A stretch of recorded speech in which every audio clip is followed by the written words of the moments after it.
Broadcasting live from Altamont, Kansas, upon the footprint of Labette County High School within the historic confines of Harrison Gymnasium, home of your Labette County Lady Grizzlies. It is basketball season. It is hard to believe football season ended just 2 weeks ago, but here we are, risen above the hardwood inside Harrison, and the girls' game is about to get started. Thanks for being with us. Thanks for making us part of your evening. My name is Jack Leak III, alongside my father, Jack Leak Jr., and Labette County High School student and basketball team manager Jonathan Dusher with the extra headset and operating tonight's live stream, which you can find on KLKC Sports on YouTube. Starting lineups being rattled off by Randy Blackwell, the public address announcer here below us in Harrison.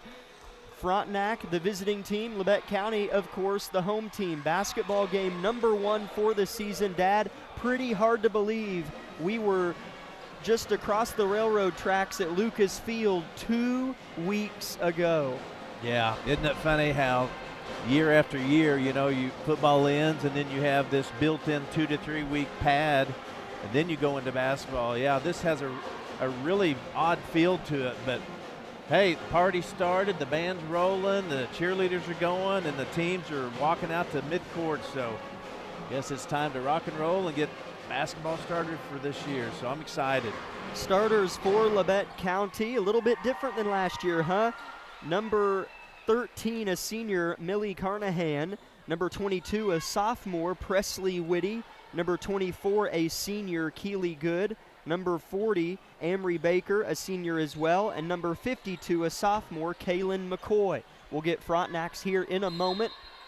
Had a few technical difficulties back at the station, but we are now underway with the Raiders winning the opening tip, and a wide open three-point shot is buried from the near corner by Brecklin Condon. Yeah, what a nice shot. Didn't hesitate, just pulled up and knocked it down. So see what the Grizzlies can do here on offense now. Presley Whitty with the basketball in the paint, kicks it out to Carnahan. She'll flip one up for the tie and miss it short, rebounded by Condon. Other starters for the Raiders are number 1, Reese Franklin, number 10, Maddie Bland, number 11, Brecklin Condon, and number 22, Lakin Sullivan and Marley Stout.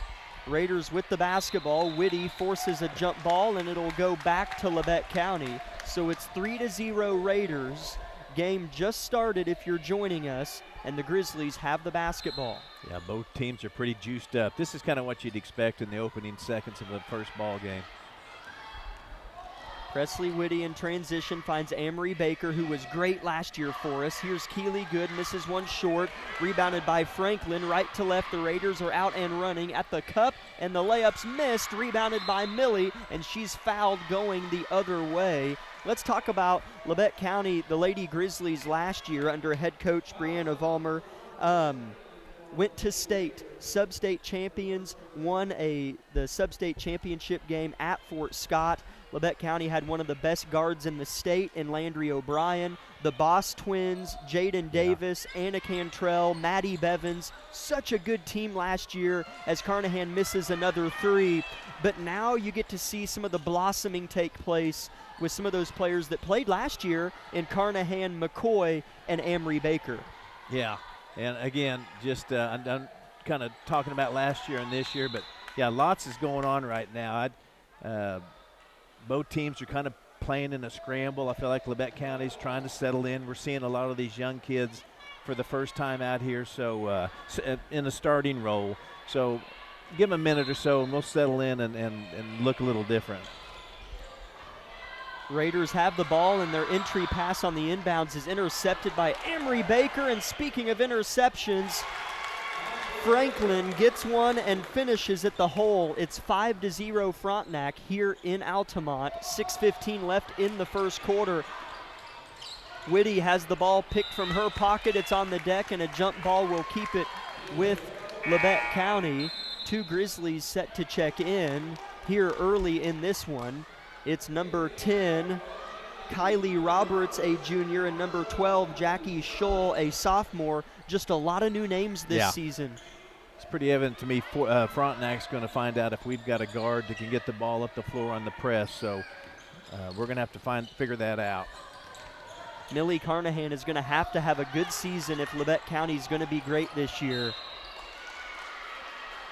Another ball on the deck. Did they call a foul here on this one? I think they did. So the first foul of the ball game goes to number 22, Lakin Sullivan. It's 5-0 Lady Raiders with 6 minutes to play in the opening period. Entry pass tipped, but it goes to the hands of the sophomore Jackie Scholl, and her long pass is poked out by Frontenac, but it'll stay with Labette County. We were so spoiled, and we still may be this year, I don't know yet, but we had been so spoiled with the O'Brien sisters for the last couple years that there might be some growth that needs to take place this year in Labette County's backcourt. Timeout, Coach Vollmer. Bit of a sloppy start. We'll be back in 30 seconds on KLKC.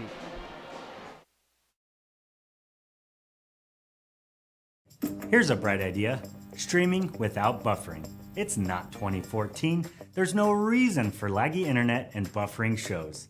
IdeaTek has the technology. It's fiber optic cable. IdeaTek has brought high-speed fiber to 75 communities and counting. Don't put up with outdated internet. Stream without buffering. Another bright idea from IdeaTek.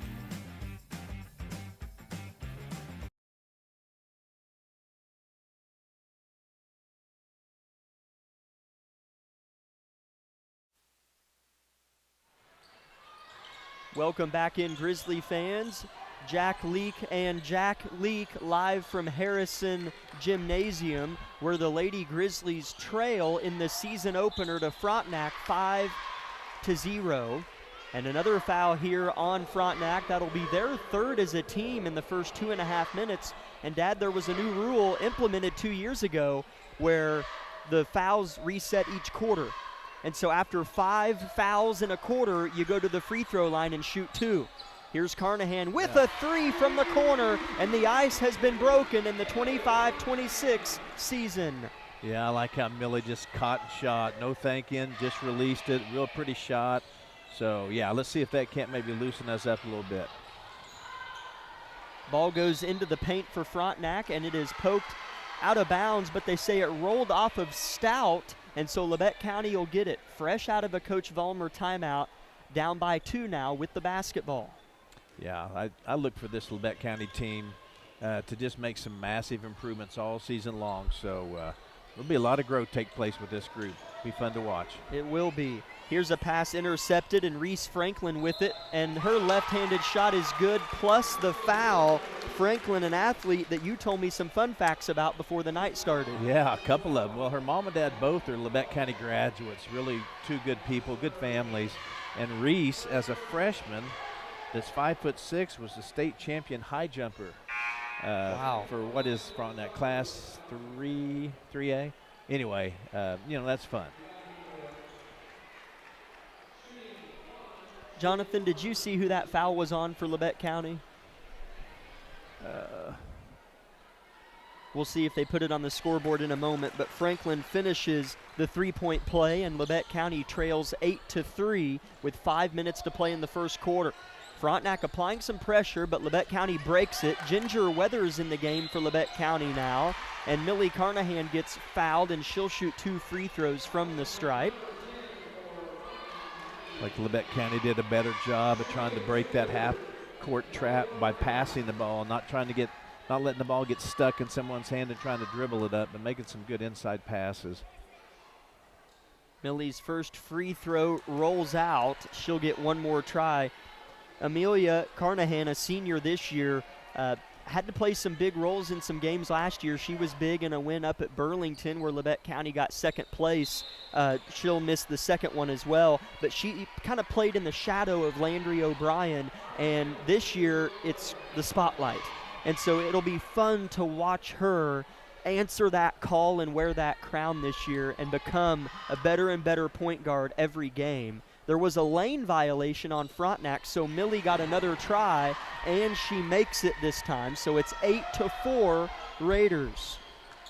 Looks like Labette County is going to apply their own pressure here. They do. The Raiders get on the backside of it. A floater's missed, pinballs off a few players, and Ginger Weathers comes down with it for the Grizzlies.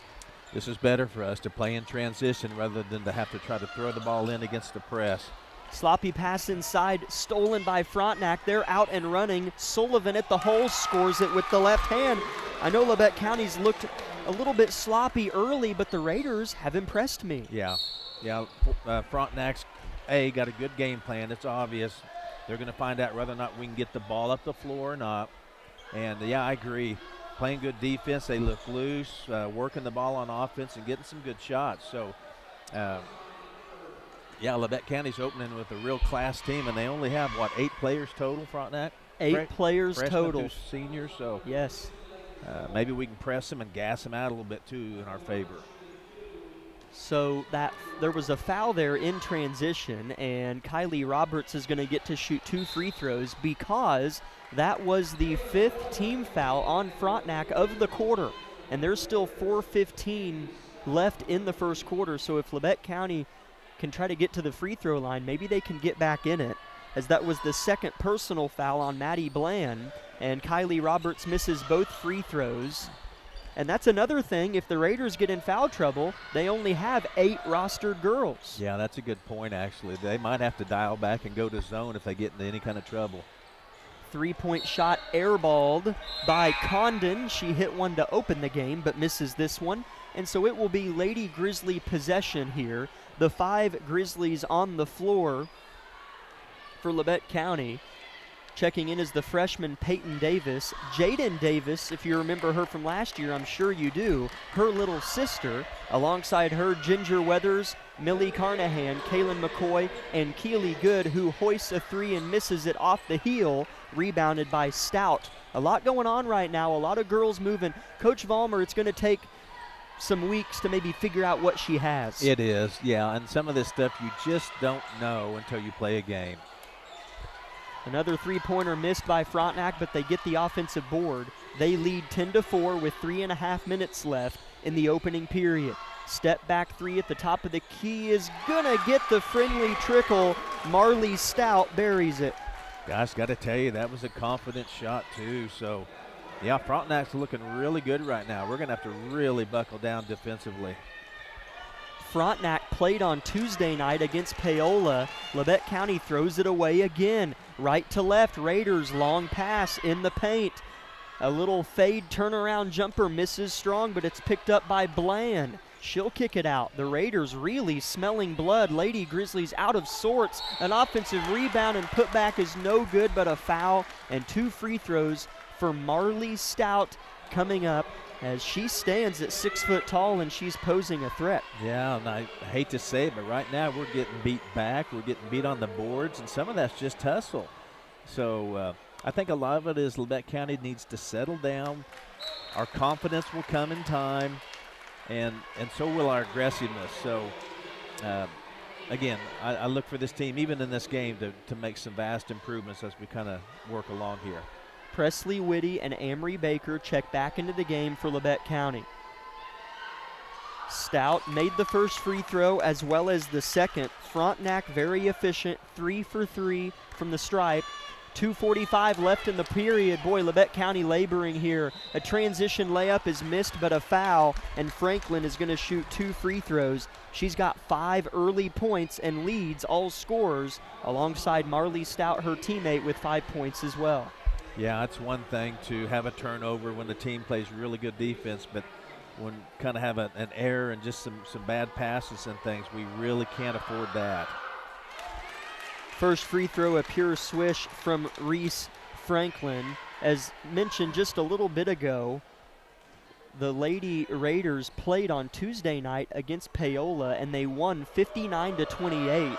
And so, if anything, there's a benefit, as Franklin misses the second, to playing a game already.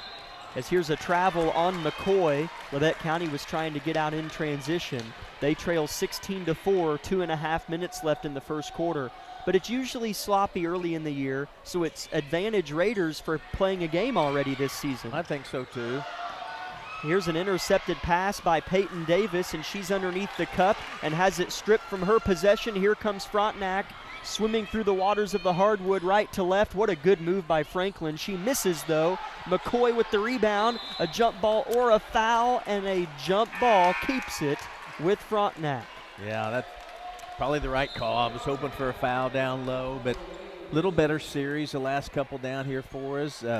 I like that Coach Vollmer's going to press too. I think we're going to play our best ball just on the go.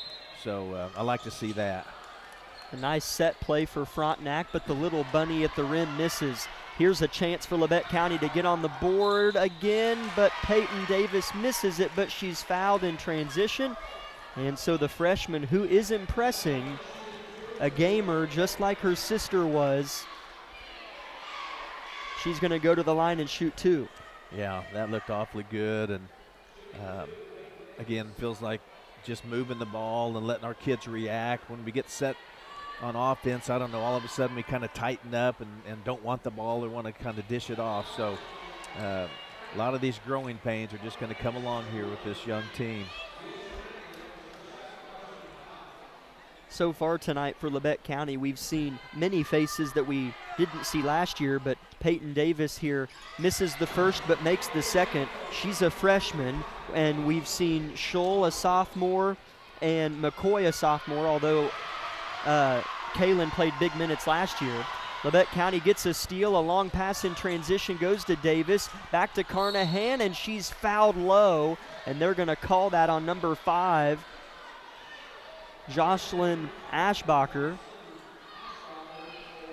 And so Carnahan will shoot 2 free throws. That's 17 fouls on Frontenac, still with just under 2 minutes to go in the first quarter.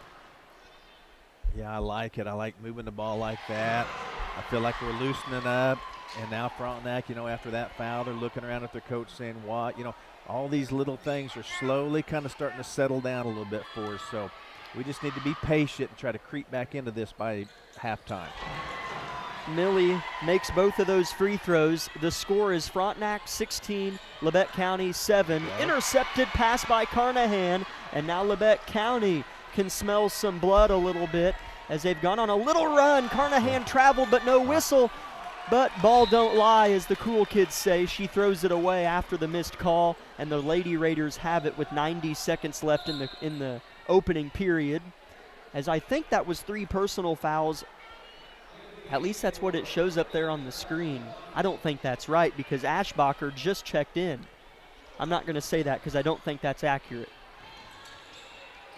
Lady Raiders with the ball and a 9-point lead here in Altamont.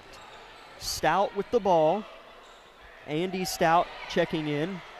Right wing three-pointers strong. Rebound is Millie Carnahan's. She hits the deck, throws it nowhere, and it's going to trickle to Presley Whitty, who saves it to Carnahan. A lot going on. Bounce pass to McCoy at the cup, missed it, but she's fouled. A lot of up and down in sloppy fashion, but Labette County has 2 free throws here, Kaylin McCoy. Yeah, never giving up. What a hustle by Presley over there, keeping that ball alive. Now here we are shooting free throws, about to cut this lead potentially to half or, even 7. So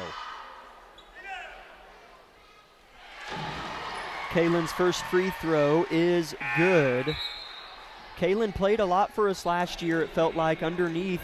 Obviously, as McCoy is our tallest player, she stands at 6 foot tall, and she's just a sophomore. And yes, we have many other young players, but she even impressed me as a freshman last year as she misses this one, but Baker is there for the rebound. Amory tries to go up and gets the benefit of the doubt. That's another whistle on the Raiders. That's 8 or maybe 9 now as a team. I don't know if they put the last one up there, but wow.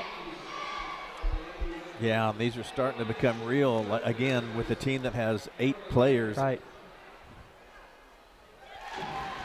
They're showing 1 on 15. I don't understand that, but irregardless, for a team with 8 players and that many fouls, it's going to affect how they have to defend here going forward.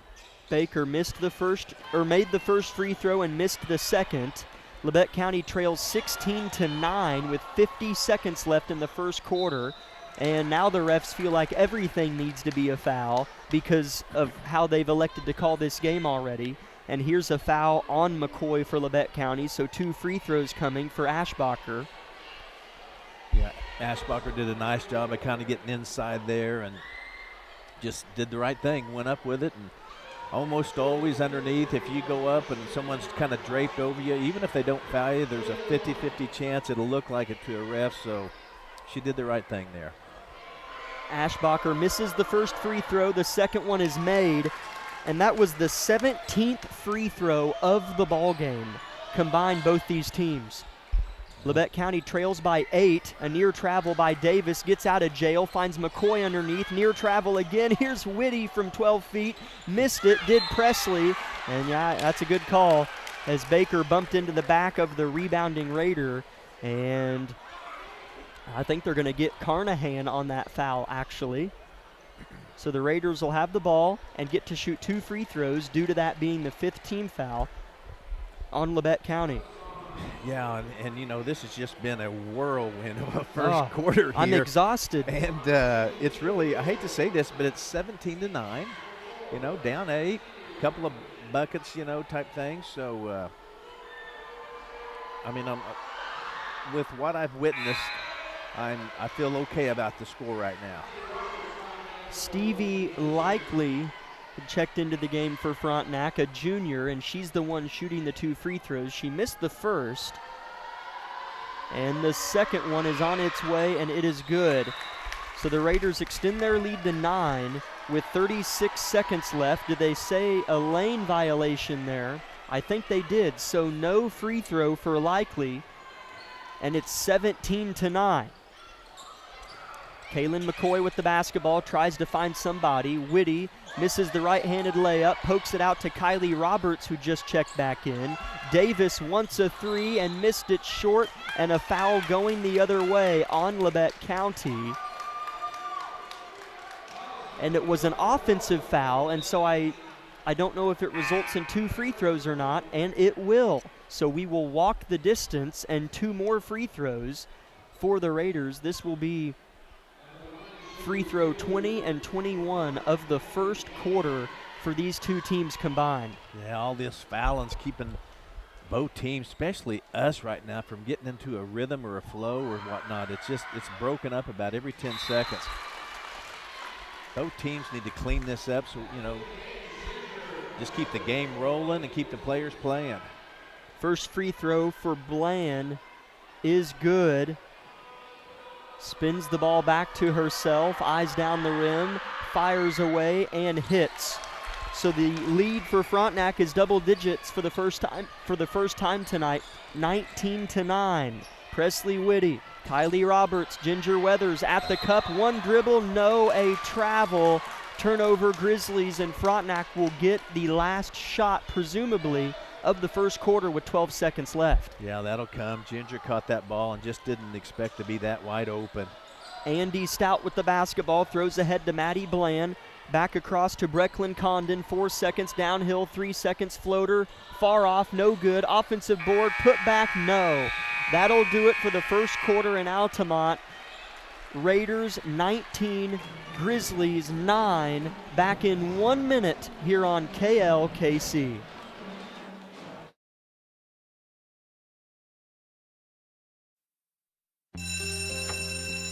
It may not require a textbook, but it's filled with valuable lessons. It may not take place in a classroom, but it's an ideal environment for learning. It may not involve a diploma, but it can help prepare young people in Kansas for life. It's high school sports. High school sports can play a critical role in a student's overall education. In fact, studies show that students that participate in high school sports are more likely to enjoy greater levels of achievement in their academic lives. If you think high school sports are only about competition, think again. Better yet, think about attending a high school sporting event in your community. You'll be amazed by what you see. High school sports, a winning part of a complete education. This message presented by the Kansas State High School Activities Association and the Kansas Interscholastic Athletic Administrators Association.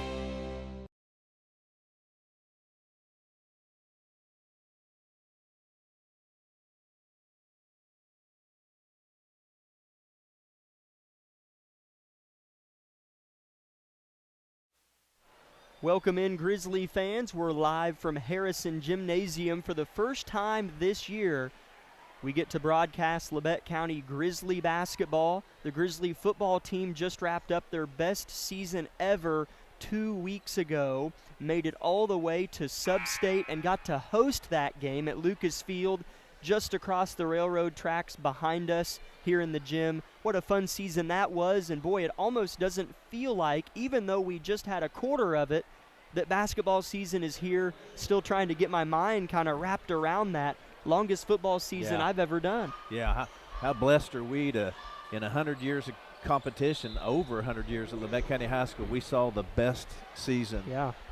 We lived in this time period to watch that, so a lot of fun, of course. Absolutely. Kind of puts into perspective how special of a season it was. Yeah. Had never happened before, a Sub-State appearance. Lady Grizzlies had one field goal in the first quarter, but made 6 free throws to go along with it. Amory Baker, that is a shot she loves. A little 8-foot jumper goes down. Yeah, we need that. She's so tough inside and disciplined, so I look for us to win this quarter and go into halftime in good shape. Here's a little drive and a floater that falls for Stevie Likely, who didn't start tonight, but she checked in late first quarter and has done well. Yeah, that was pretty good defense. That was a good shot there. Here's a pretty dump down from McCoy to Baker, and her shot is no good, but she's fouled. That little subtle high-low from Kaylin McCoy to Amory Baker, I have a feeling is going to be one of our identities here come February. Yeah, we need that. We need to play inside out. If we start hurting them on the inside, that'll open up some open shots outside. So, and hey, we're drawing fouls on the team with 8 players. It's sooner or later, like we said, they're going to have to really change probably how aggressive they are defensively.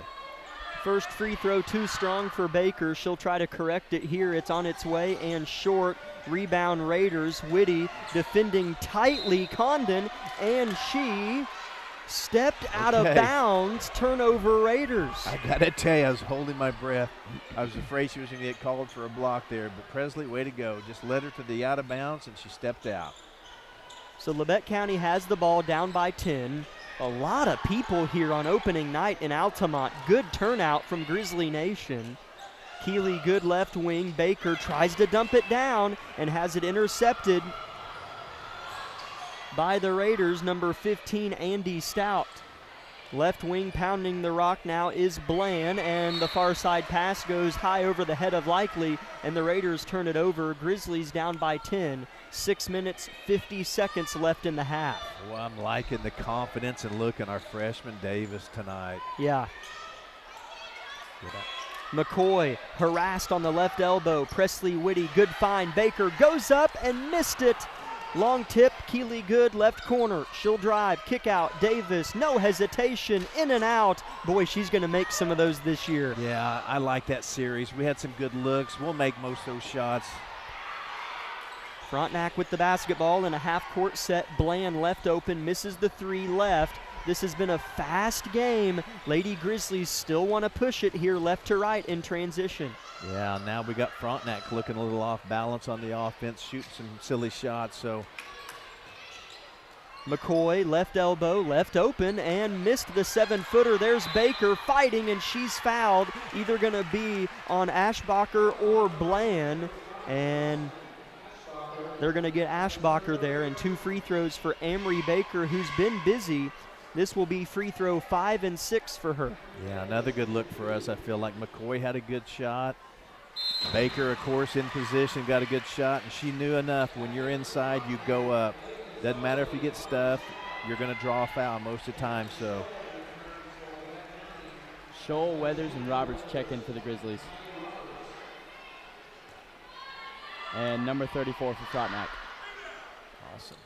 Thank you, Jonathan. That's the voice of Jonathan Dusher, Labette County basketball manager and student.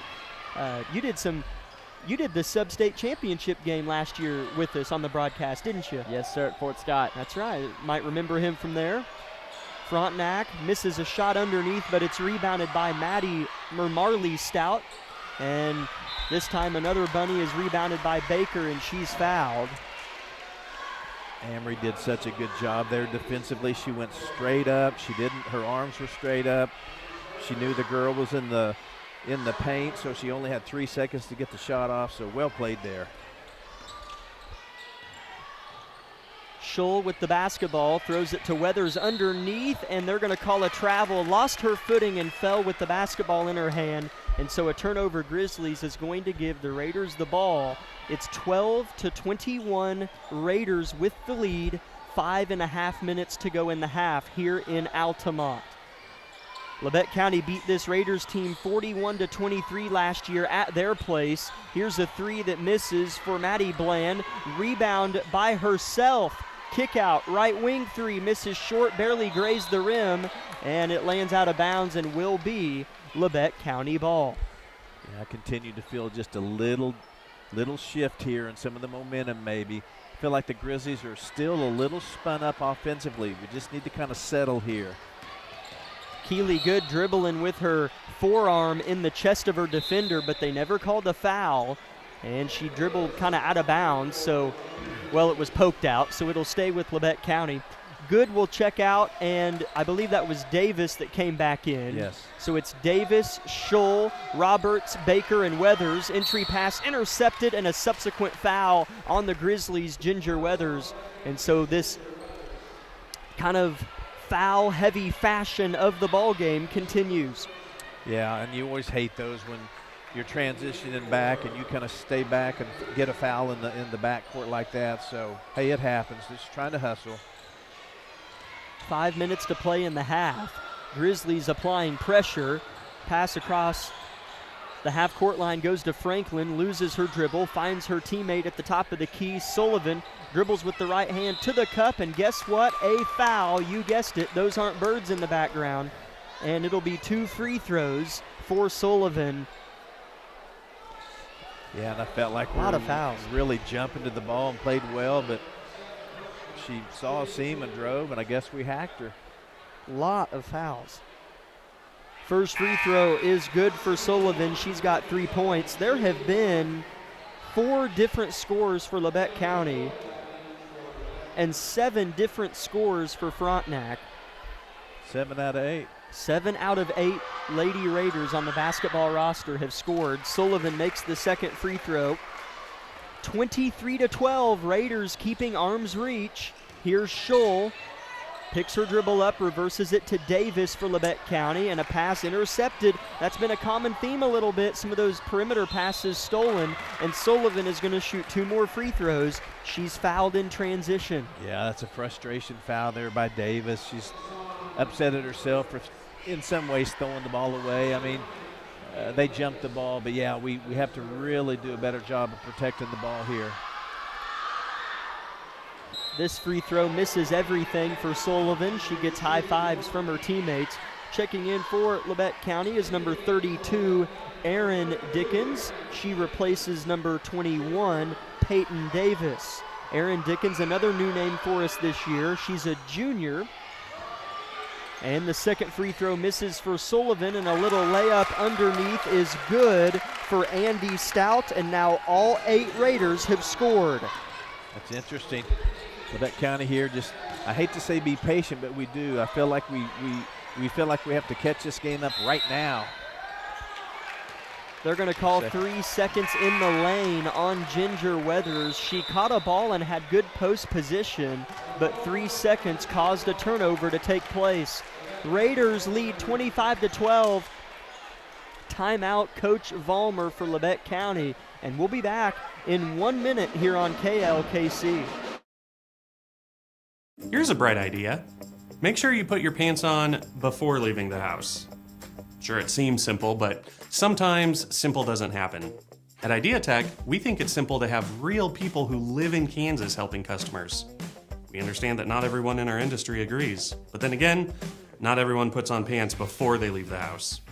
We think it's important to get the simple things right. Putting our pants on and providing local customer service. Another bright idea from Idea Tech. Life is about movement, and the human body is like any high-performance machine. When miles add up, parts wear down, and that's when pain begins, and here's where it ends. At Labette Health, our nationally recognized orthopedic and sports medicine surgeons use advanced techniques to reduce recovery times and relieve pain for miles to come. Feel like new again at Labette Health in Parsons, Kansas. For more information, go to labettehealth.com.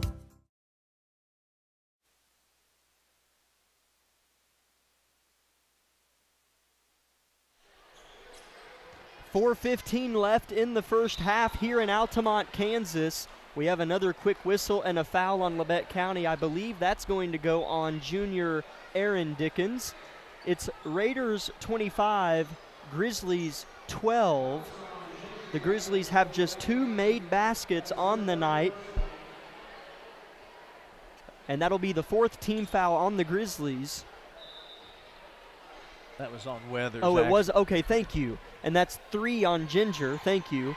Labette County in a 2-3 zone out of the Coach Vollmer timeout. A little jumper misses. Rebound Weathers, who stays in with 3 personal fouls. We'll see if the 2-3 zone can give Frontenac problems. But Labette County turns it over, loses a pass out of bounds, and the Raiders get it back. Yeah, again, those are just things that, to beat a team like this Frontenac team, which is a pretty nice little ball club, we're not going to be able to make those kind of mistakes all night long. We have to clean that up. Labette County in a 2-2-1 press. Raiders throw over all of it. Here's an entry pass tipped and stolen. Nice play by Labette County's defense there. I think it was Millie Carnahan that got a finger on it, and Carnahan double dribbled at the volleyball stripe. And another turnover for the Grizzlies. Those have racked up pretty quick. They have. We're just a little tight still. We'll have some momentum and some times when we look real loose, and then we just kind of tighten up. So we're getting there. 25-12, Raiders lead. 3.5 minutes, second quarter. Layup underneath, good. Nobody guarded Marley Stout on the backside, and the Raiders have their largest lead of the night at 15. Yeah, if you're going to trap or press, you have to get back on the backside, or you give away 3 buckets like that. Triple team, McCoy misses the layup. Rebound Raiders. It was a risky pass from Davis, but McCoy came down with it. Frontenac in transition again. Franklin's right-hand layup is good. Yeah, once again, we simply got beat back. There's nothing magic there. We just have to hustle back, or that's going to happen.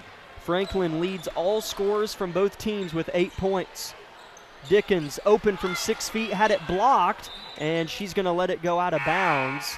And I think the refs are just assuming it was blocked, which it was. Yes. But they took a little while to make the call. It will stay with Labette County.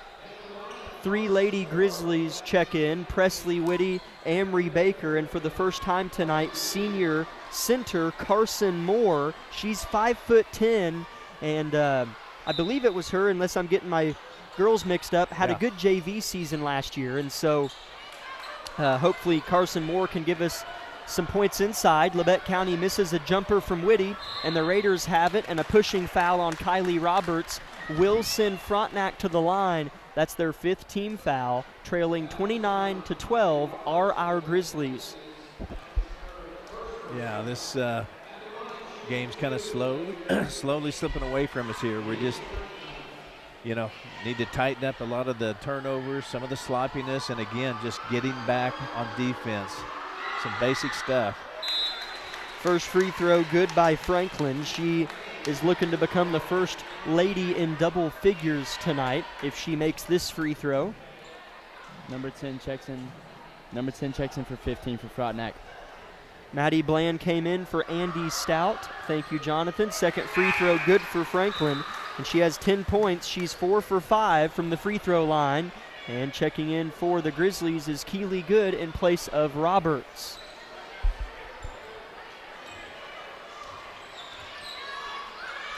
Grizzlies with it, desperate for offensive spark, and Carson Moore misses a long 2-pointer, I believe. Rebound Raiders, and here comes Reese Franklin. Press up ahead, Maddie Bland, 7-footer, misses badly. Rebound Carnahan. Labette County down 19 here at home in the season opener, and Carnahan, a pass goes well over the head of her target, out of bounds, and yet another turnover for these Grizzlies. This is a big 2 minutes to close out the first half. Yeah, if nothing else, we just need to see the ball go in the hole and see something positive happen. Left wing three for Franklin misses. That would have been big, but they do get the rebound. They move the ball well. Deep three, in and out. Boy, Frontenac's flirting with it. Another rebound, and a foul here on Carson Moore, and Marley Stout is going to shoot 2 more free throws. Yeah, again, just some basic stuff. Screening out, boxing out, getting them on your hip, and then going up aggressive and grabbing the rebound. We allowed Frontenac 3 attempts there. Stout misses the first free throw. This free throw she's about to shoot will be free throw number 19 for Frontenac alone. It's 31-12 Lady Raiders with 1:50 left in the half. Stout misses the second. Rebound is Millie Carnahan and Labette County. See if we can't run a little bit of offense and get a good look there. No, got a block there. As I missed it, checking in for Labette County is McKinley Baker, a sophomore, and she had her shot rejected. Raiders want a 3 and get it. That kissed the wooden rafters here in Harrison, but it went down for Lakin Sullivan, and the Raiders have busted it open. A right-hand layup misses after a steal by Franklin yet again, but her foot was out of bounds on the rebound, and the Grizzlies have it. Now down by 22. That happened slowly, but yet quickly. A 22-point lead. Wow. Yeah, and I tell you, I've got to compliment Franklin for Frontenac. What a nice player. Yeah. Seems to be having fun, and so anyway, that needs to be said. Keely Good throws back to Millie Carnahan. Frontenac able to read our passing lanes really easily right now. Keely Good misses a jumper. Baker trying to help us out. She's stripped, and it'll stay with Labette County on an inbounds here. Checking in for the Raiders is number 15, Andy Stout, in place of Sullivan. On the floor for Labette County is Baker, Carnahan, McKinley Baker, and Presley Whitty. Raiders, another steal. Transition push, left-hand layup, good by Maddie Bland. Her first field goal of the game. The Raiders lead by a lot. McKinley Baker right in front of Coach Scott Fields, throws it inside, and the little 6-footer is good by Keely Good, her first points of the ball game. I didn't see who made it. I was looking at my roster. And that's Labette County's second made field goal of the second quarter, just their third of the game. And another foul. McKinley Baker gets called for her first foul, and 2 free throws coming for Bland. Yeah, it seems to be easy right now for Frontenac. I mean, it just that was a nice shot down here by Keely Good, and a nice, inside look. But yeah, Frontenac's really just having fun as a team and just working the ball and moving it well. So Grizzlies just need to kind of tidy up here and finish these 29 seconds and make some adjustments at halftime and come out and play a good second half. Bland misses the first free throw, and her second one is a pure swish. Labette County with the ball, down 23. 30 seconds left in the half. They throw it in. Baker and Whitty standing right by each other. Makes it easy to defend when you stand close. Baker misses a jumper. Rebound Raiders. Right to left, they rip and run. Here's Likely. 3-pointer on its way. Missed. Rebound. Fought for, and it's Keely Good. 7 seconds left in the half. Long pass. And Baker, it's McKinley, saves it. Keely Good, 1 second. Forces one up that's blocked. It would have been a gift if we got the foul there. At the end of one half here in Altamont, it's Labette County 14, Frontenac 37. Let's step aside for 5 minutes if we can, and we will come back with the Eye Care Associates of Parsons halftime show. With many years of combined experience, Eye Care Associates of Parsons has set the framework in providing comprehensive eye health examinations for all ages and routine vision care for families throughout the 4-state area. Our optometrists and staff provide remarkable care with state-of-the-art technology to help with diagnosis and management of eye health conditions. Give us a call or visit our website to schedule your next eye exam. Eye Care Associates of Parsons. Experience modern eye care. V93.5 is your home for the best variety of the 80s, 90s, and today. Get your day started with the Anna and Raven Morning Show. You're the judge during couples court. Couples share their disagreement, and then you decide who's right. Think you know pop culture trivia? It could pay off, and you score the cash jackpot when you play Can't Beat Raven. Krause in the House gets you home every weekday afternoon starting at 2. Stream us anytime, anywhere at klkcradio.com. With many years of combined experience, Eye Care Associates of Parsons has set the framework in providing comprehensive eye health examinations for all ages and routine vision care for families throughout the 4-state area. Our optometrists and staff provide remarkable care with state-of-the-art technology to help with diagnosis and management of eye health conditions. Give us a call or visit our website to schedule your next eye exam. Eye Care Associates of Parsons. Experience modern eye care. It's easy to spot people who participated in high school sports and activities. Right on time. They learned important lessons like leadership, teamwork, respect. Hey, our meeting moved to 10. We'll be ready. Values that last a lifetime. We need to focus on 3 factors. Support high school sports and activities in your community. When kids take part, they get set for life.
Opening night for the basketball season here in Harrison Gymnasium in Altamont, Kansas. Thanks for being with us. I'm Jack Leake III alongside Jack Leake Jr.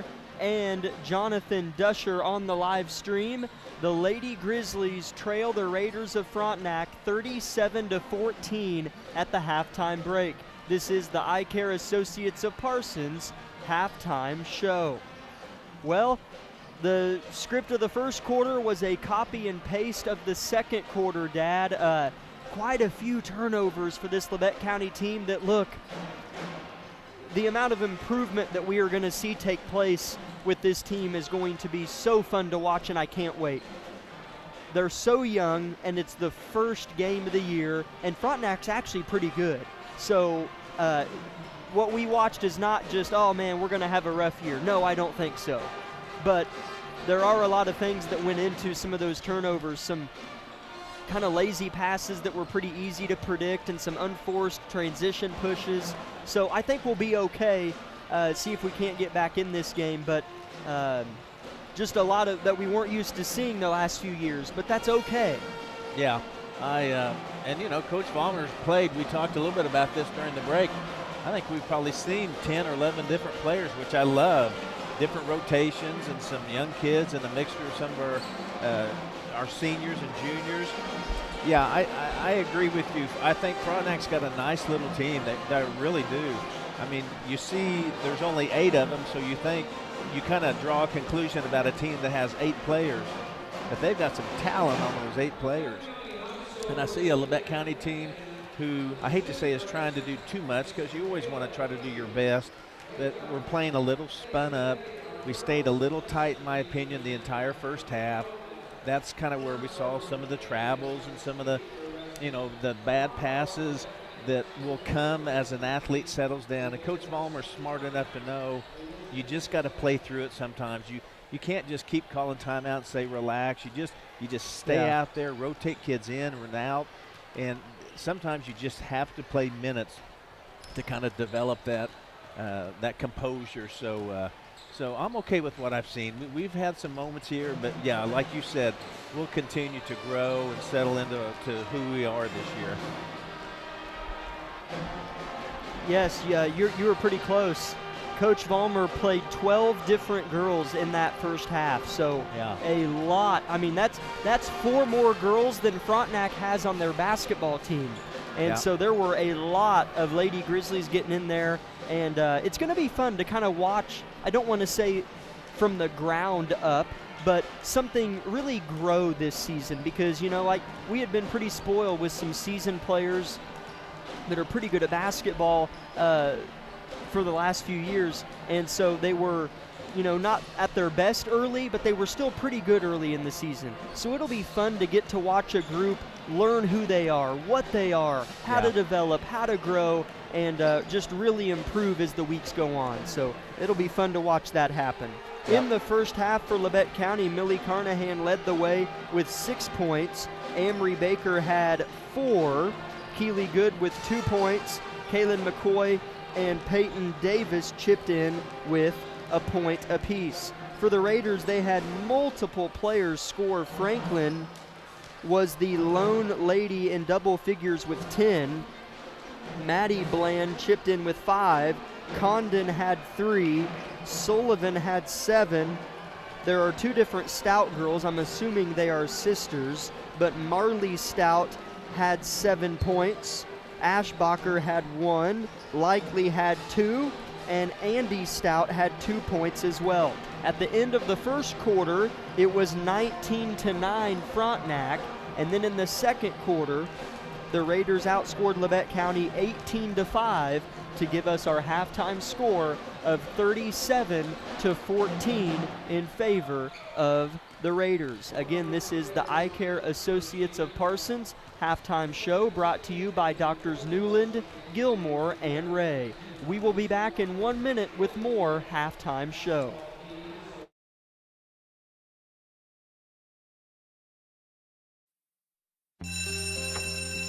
It may not require a textbook, but it's filled with valuable lessons. It may not take place in a classroom, but it's an ideal environment for learning. It may not involve a diploma, but it can help prepare young people in Kansas for life. It's high school sports. High school sports can play a critical role in a student's overall education. In fact, studies show that students that participate in high school sports are more likely to enjoy greater levels of achievement in their academic lives. If you think high school sports are only about competition, think again.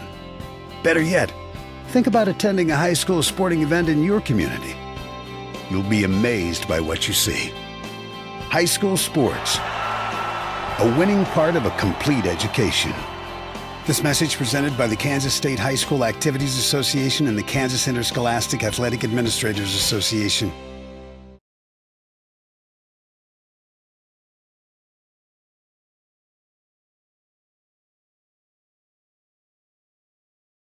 Fans, to the Eye Care Associates of Parsons halftime show. Jack Leake with you alongside Jonathan Dusher running the camera tonight. Another piece that I wanted to talk about that did stand out to me was freshman Peyton Davis for the Grizzlies in that first half. She looked maybe the most comfortable. Amory Baker played well, especially when she was able to catch the ball in good position. But Peyton Davis is somebody we've never seen play.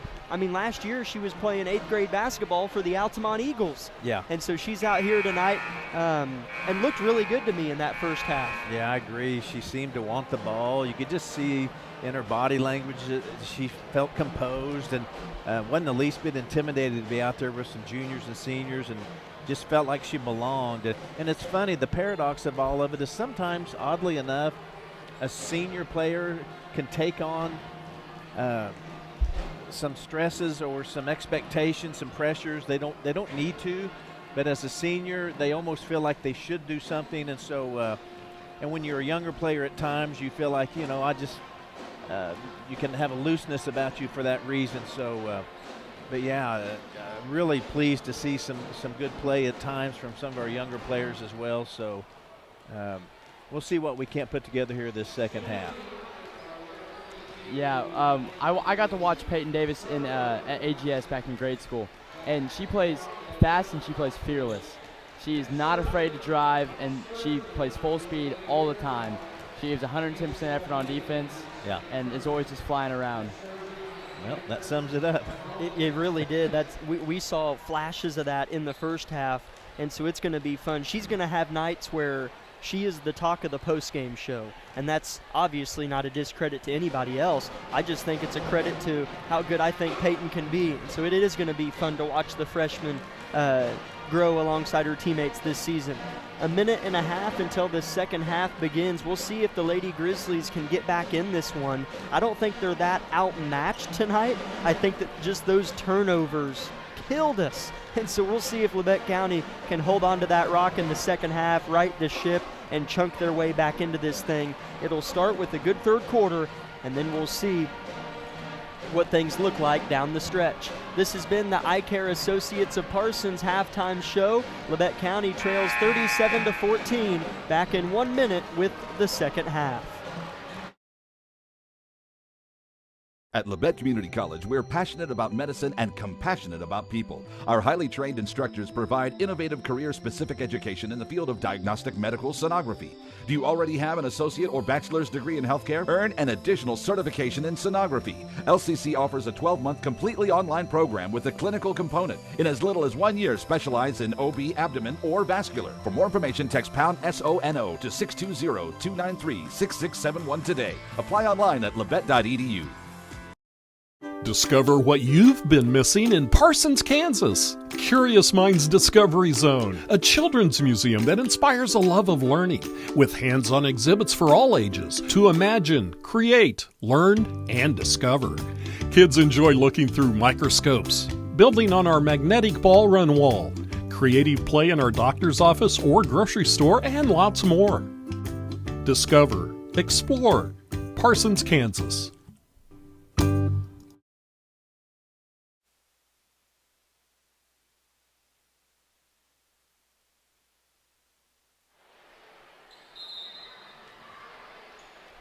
Second half is underway. 8 minutes on the hovering scoreboard, one of the few in the state that hovers above the floor. Begins to tick, 8 minutes and counting. Three-point shot for the Raiders is going to go to start the second half. Condon was the first player to make a bucket, which was a 3 in the first quarter, and is the first player to make a second half bucket. Yeah, she didn't hesitate at all, did she? Raiders get a steal, and they will have the ball inbounding underneath their own basket, so not the way to generate a comeback. A three-point shot for Frontenac, and then turn it over back to them. Yeah, the very thing we talked about in the first half, the Grizzlies really have to tighten up their mistakes. Sullivan, a three-pointer, falls. Man, they look really solid. Sullivan joins Franklin with 10 points. I mean, yeah, 2 for 2 from three-point ground. That's pretty good percentages right there. And the harassment defensively. Presley Whitty got caught traveling. Whitty, one of the better, if not the best, pure athletes on this team. I forget what all the exact accolades were this past spring for her in track, but they were many and mighty. She's a good athlete. Yeah, she's a great sprinter and broke multiple records this year at track. Frontenac off the inbound scores easily on a backside layup from Marley Stout. And we talk about what Labette County, lost in the offseason or whatever, but Frontenac only returns 2 girls that scored against us last year when we beat them at Frontenac. Here's a turnover. The Raiders left to right. Franklin at the hole, scores. Yeah, and again, it looks like we have an injury here. Underneath the basket is a Grizzly that's down. The ref's in my way. I can't see. Jonathan? Like an ankle turn. That's Keeley. That's Keeley. She's in some pretty writhing pain underneath the basket. Boy, they're going to tend to Keeley. Hope she's okay. Let's return in 30 seconds on KLKC.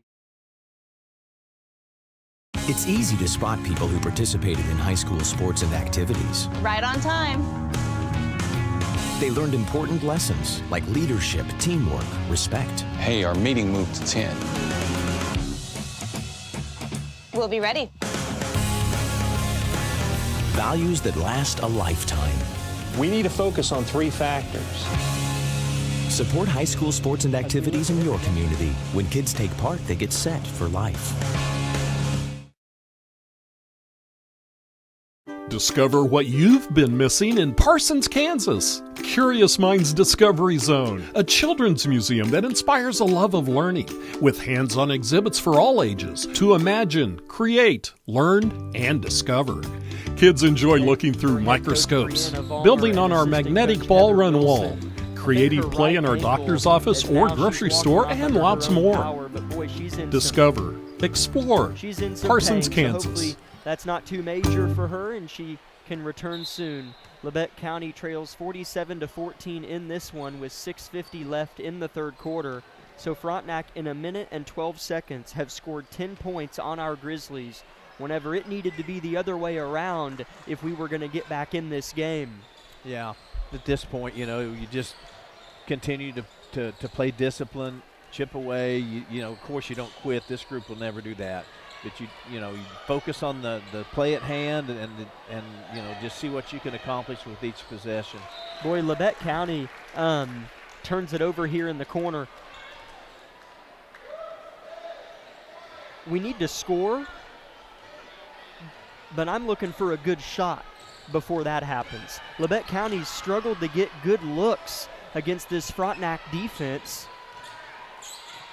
Here's Sullivan. Franklin along 2 misses. Good box by Baker, and she's going to get the rebound. No, Raiders come in and force a jump, but it'll go to Labette County.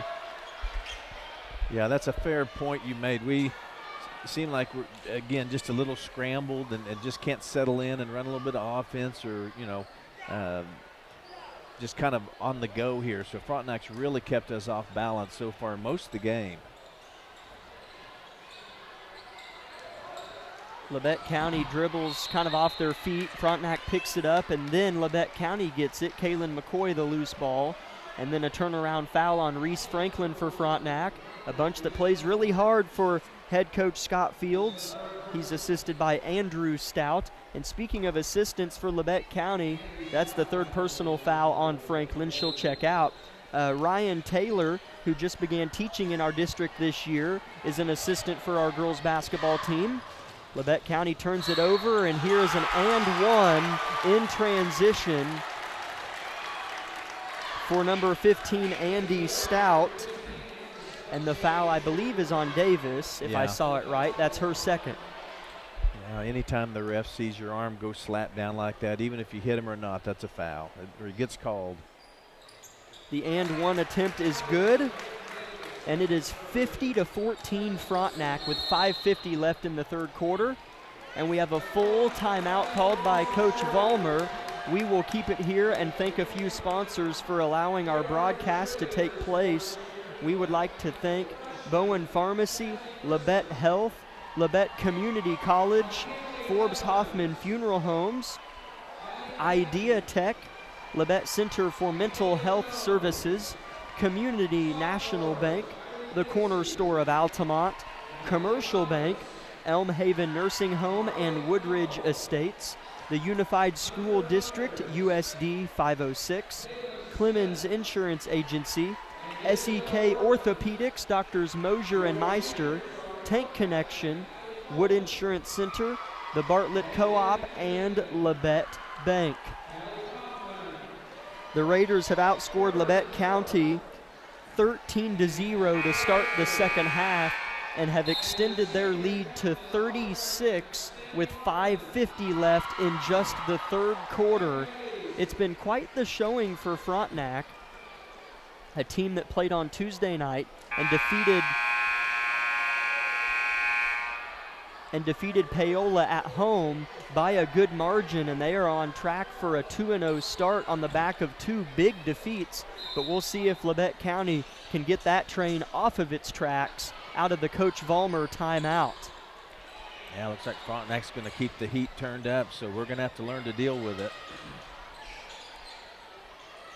Davis at the top of the key drives with the left hand, and she will score. What a nice finish by the freshman.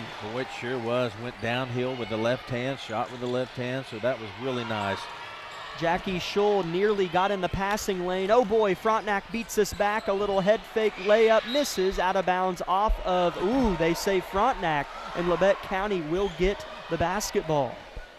Yeah, someone missed the responsibility there. When you're pressing, someone's responsible for staying back, so they better tidy that up or we're going to get ripped on that. Labette County throws it away again. Just trying to initiate offense has even been a struggle. But from a glass half full perspective, this scrappy, really effective and efficient Frontenac team is a good opponent to open the season with. Why not? Because you'll be able to look back and see a lot of areas where you need to improve. Here's Davis, gets a steal, missed the layup though. Millie Carnahan gets the rebound and is called for a travel as she fell to the ground. Yeah, another nice hustle there by Davis. You know, just missed the lay-in there, but good defense. So the Raiders inbound it with a big lead here in Altamont. 4:45 third quarter. Skip pass to the corner. Three-point shot is on its way and missed. Backside rebound goes to Condon, and she'll flip it to Sullivan, who's played well tonight, and a travel's going to be called on the cutting Sullivan. Amory Baker applied the pressure. Well, that was a little better defensive series for us, so let's get the ball pushed up here, not throw it away, give ourselves a good look. Travel here on Jackie Schull, and frustratingly throws the ball to the official. Just a few of those little things that just come. It's hard to explain. You said it earlier, but a few of those little antsy fake passes, and then you drag your pivot foot or high passes or whatever. That stuff just kind of goes away as you play more. Yeah, it's just so impossible in practice to emulate what you're going to face on a Friday night under the lights like this. Frontenac misses a three-pointer. Another offensive rebound saved by Sullivan and is tracked down. Raiders with it. Stout trying to elude Peyton Davis and can't do it. Davis with an intercepted pass or a dribble again and gets the and one in transition. And Davis playing well in the second half. Gosh, and what about the fiery finish? The competitive edge, stomped her foot and screamed, and now she's setting up, focused, getting ready to go through a routine. I'm sure really impressed tonight with Davis. And one free throw, good. I think her routine is to get the ball, look at the target, and shoot, which is kind of refreshing. All right. Labette County forces a turnover with that press, and I think Frontenac just called a timeout. So that's something to hang your hat on here. You force a timeout by your opponent. Peyton Davis has all 5 of our points in the third quarter. Let's take a 1-minute break and come back. Lady Grizzlies trying to get back in it. In 2003, Tank Connection founders envisioned a Southeast Kansas-based company dedicated to innovating voltage storage tanks, offering superior products and services through a customer-focused team. 2 decades later, and products in 64 countries and on 6 continents, this vision endures. Tank Connection employee owners are dedicated to a future where their shared purpose brings empowered realities to as many lives as possible.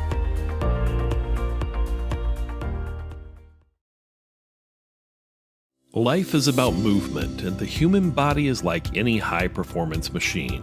When miles add up, parts wear down, and that's when pain begins, and here's where it ends.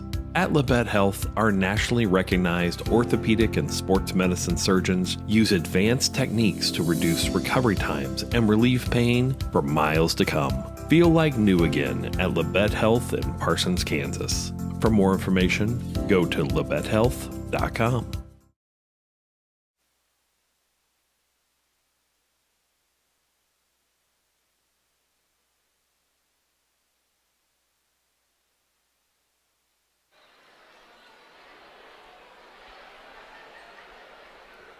Labette County will have the basketball here out of a Frontenac timeout. 50-19 Raiders lead. Baker catches it in the heart of the Frontenac zone. She'll look to spin. She'll pull up. She'll miss barely. Rebound Condon. Yeah, I'm good with that. Amory's a great presence inside. I'm good with that shot she took there.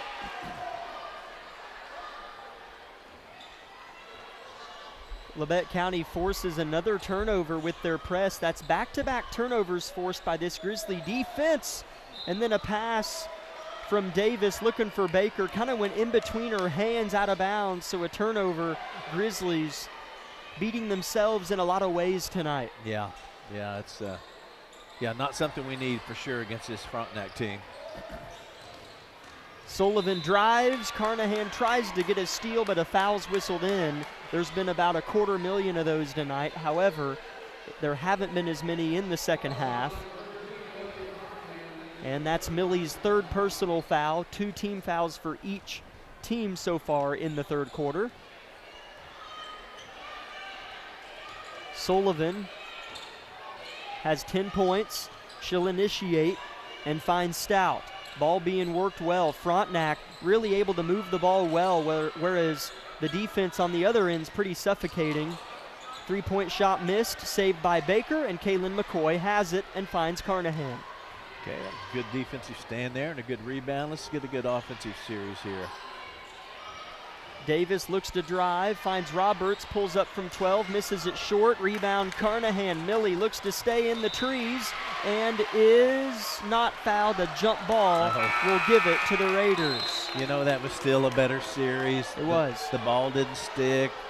Davis penetrated, which gave her a kick out in the shot, so that's okay. That's improvement there. It was. Whitty checks in for Millie. Thank you. Presley Whitty does come in for Carnahan. Sullivan throws over the top of a double team, but it lands harmlessly into the arms of Andy Stout.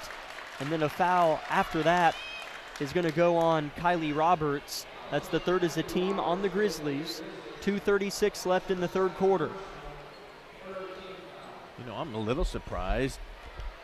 I haven't seen anybody, as many fouls as we've had in the game, no one's fouled out, or I'm not even aware of anybody with 4 fouls. I don't believe so. Here's a turnover from the Raiders. Stevie Likely losing it out of bounds. Grizzlies have played a little better here in the third quarter. Scoreboard wouldn't show it, but they have. Davis tries to split defenders.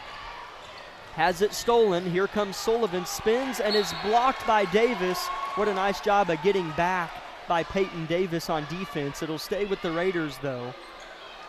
Yeah, Presley did a good job, of course, of sprinting in front of her and at least stopping the ball, and then Davis came kind of from behind and swatted it, so nice kind of team effort there.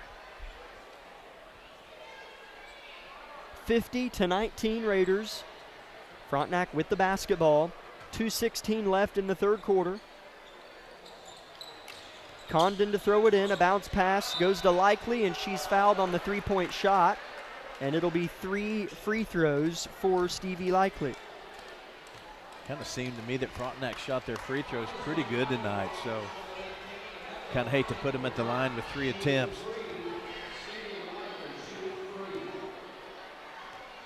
First free throw for Likely is short. And she'll get 2 more. They have shot pretty well. This is just their,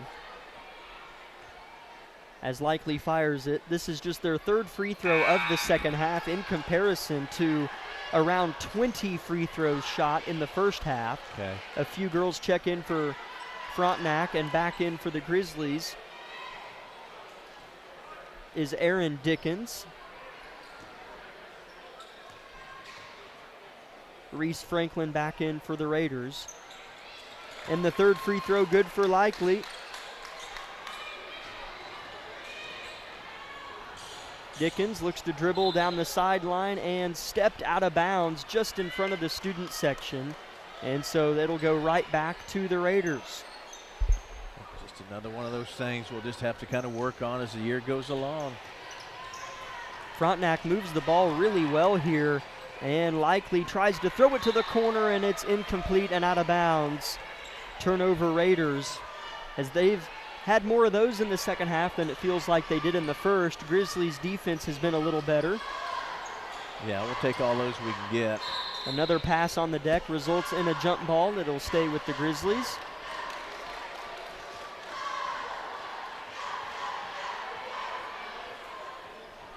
(51-19) Raiders. Minute 50, third quarter. Presley Whitty to throw it in. She got the start tonight. Dickens with the basketball. Dribbles to the corner. Needs to find somebody. Picks it up in the corner. Reverses it to Whitty. Inside Baker. Free throw line. Turns, fires, misses. Rebound McCoy. Missed it. Fought for again. Saved by Frontenac to their teammate Franklin. Then stolen by Whitty. She's got it, loses it. What a diving effort by Erin Dickens. She's got the basketball and finds McCoy. Up ahead, Baker under the rim, scores. What an effort by Erin Dickens to set that up. My goodness, that's Grizzly lady basketball right there. And there she is again. I love it, though. I mean, it's, hey, when the ball's on the floor, it's anybody's ball. And in her opinion, it's hers. So, like the effort. As mentioned, Dickens dove for it again, and she's called for the foul here. Her first and the team's 5th, so 2 free throws for Likely, who just shot 3 free throws a second ago, and this first one is good. 3 Grizzlies check in. Millie Carnahan, McKinley Baker, and Ginger Weathers. They get Amory Baker, Kaylin McCoy, and Erin Dickens. So the 2 that stayed on are Peyton Davis and Presley Whitty.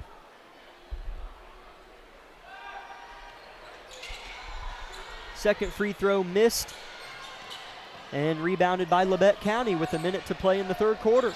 Presley Whitty is called for a charge even though it wasn't. And it'll go to Frontenac with a minute left in the third. Labette County trails 52-21. Sullivan and Franklin check back in, or sorry, that's Sullivan and Condon.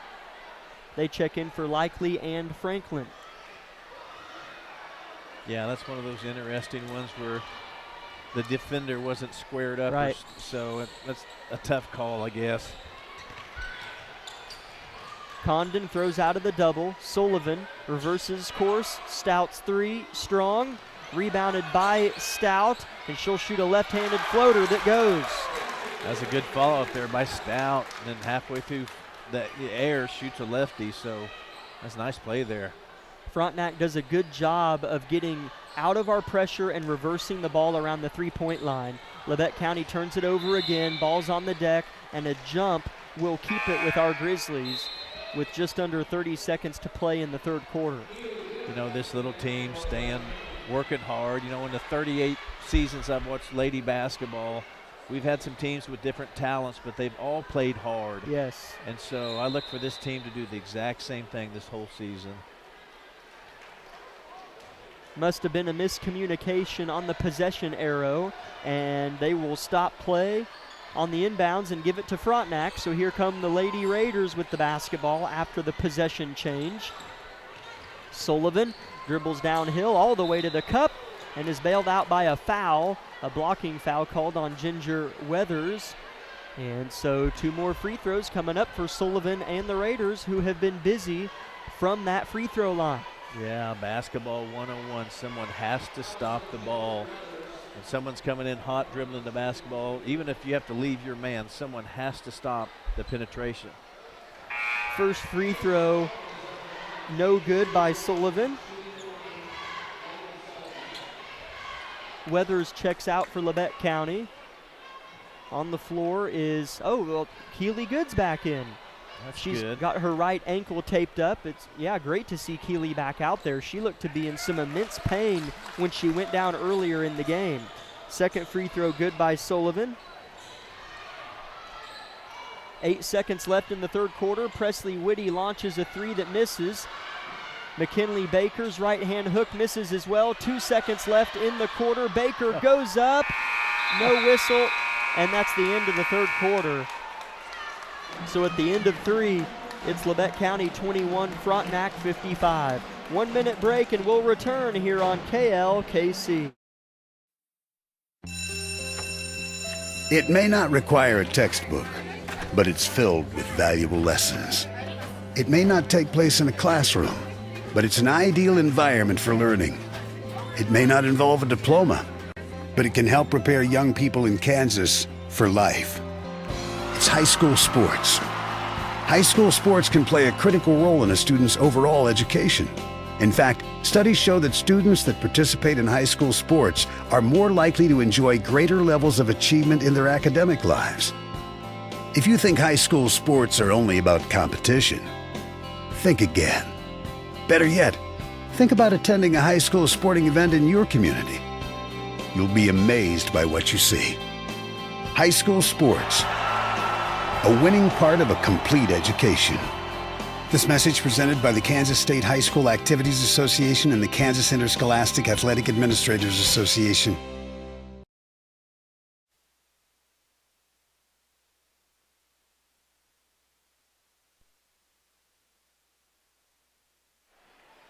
Fourth quarter about to be underway here in the season opening basketball game of Labette County Grizzly Athletics.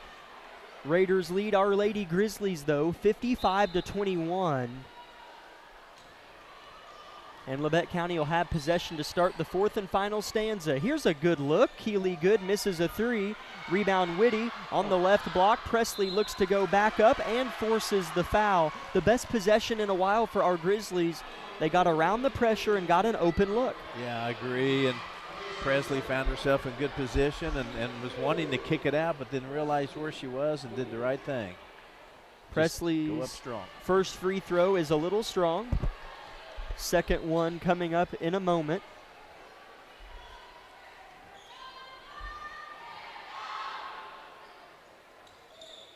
Off to the right, just a touch for the sophomore, and it's rebounded by Frontenac. Sullivan picks her dribble up. She could smell Whitty coming from behind her. Left wing, good with the good on the defense.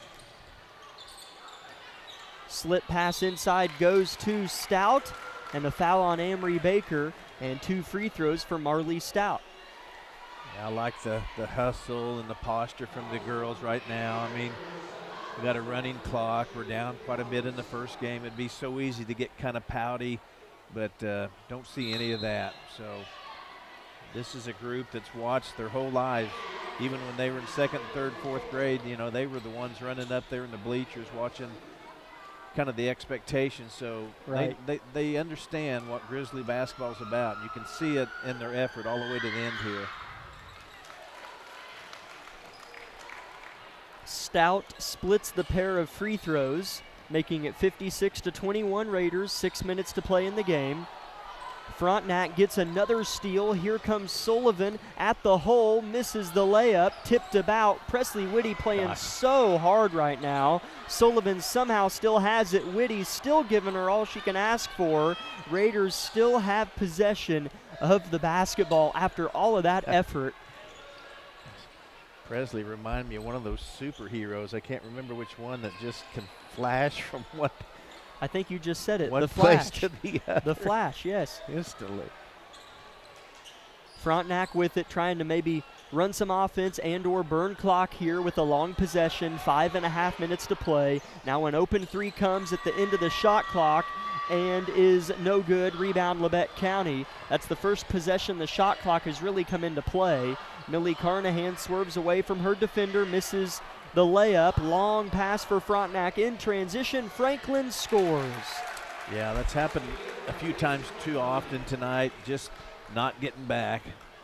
So you hate to give a team those easy dump passes, layups like that, and then they throw one away here too. So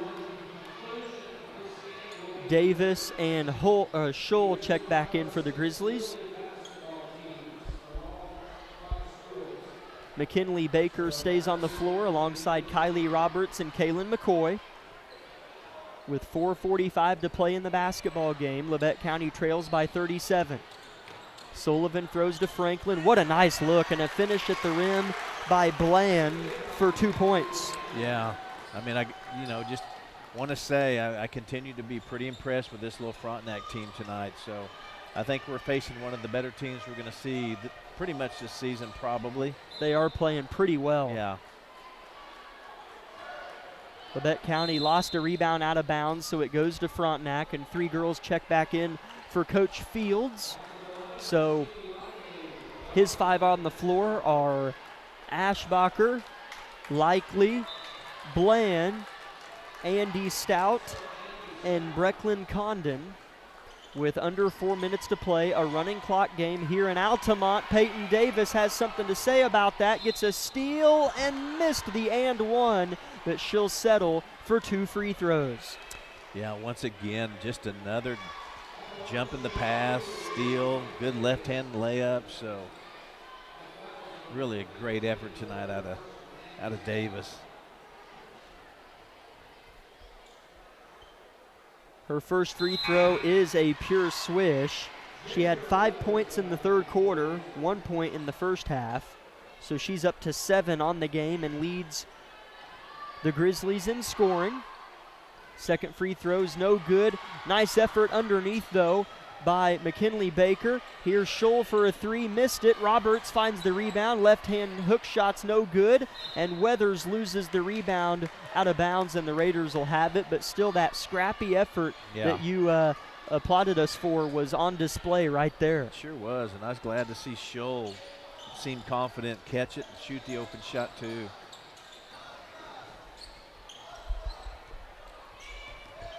So the Raiders, who actually played Paola on Tuesday, will move to 2-0 on the season. Likely's three is strong. Rebound Peyton Davis. 2.5 minutes left in the game. The freshman trying to keep imposing her will finds Roberts, who we'll say passes it to Scholl. It was actually a shot, but her layup misses. Rebound Raiders here. Yeah, had a chance there. Just kind of missed one we normally wouldn't, I'd say. Find in the corner. Likely's three-point shot is strong. Kylie Roberts on the rebound. And she'll bring it up the floor right to left. McKinley Baker is fouled, and so she'll shoot 2 free throws, her first of the ball game. Another good look inside. Little shot in there, drew a foul. So, yeah, appreciate the way the girls are continuing to battle and kind of showing some bright spots here late. McKinley's first free throw is off the heel. She'll get one more try, though. 1:40 here in this running clock game is going down.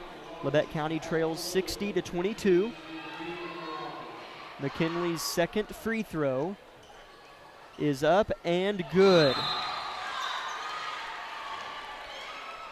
Carson Moore checks in for Baker, who just shot the free throws. 60-23 the score, 1:10 left. Frontenac will walk it up. Erin Dickens back in the game too for Labette County. She plays awful hard. Ball in the corner, three-point shot, or a long two rather, goes down for Ashbacher. As that's her first field goal of the game. Frontenac's had a lot of different scores tonight. In fact, every one of their players, all 8 of them, have scored. Ball underneath for Dickens. Weathers tries to find open air to go up with, and she's fouled and will shoot 2 free throws for Ginger Weathers. That was a nice job inside there by Weathers, and good shot down here by Ashbacher. You know, as long as the team continues to press and play hard, you know, if they get a shot, they'll take it like that. Weathers makes the first free throw nicely. She'll get one more here.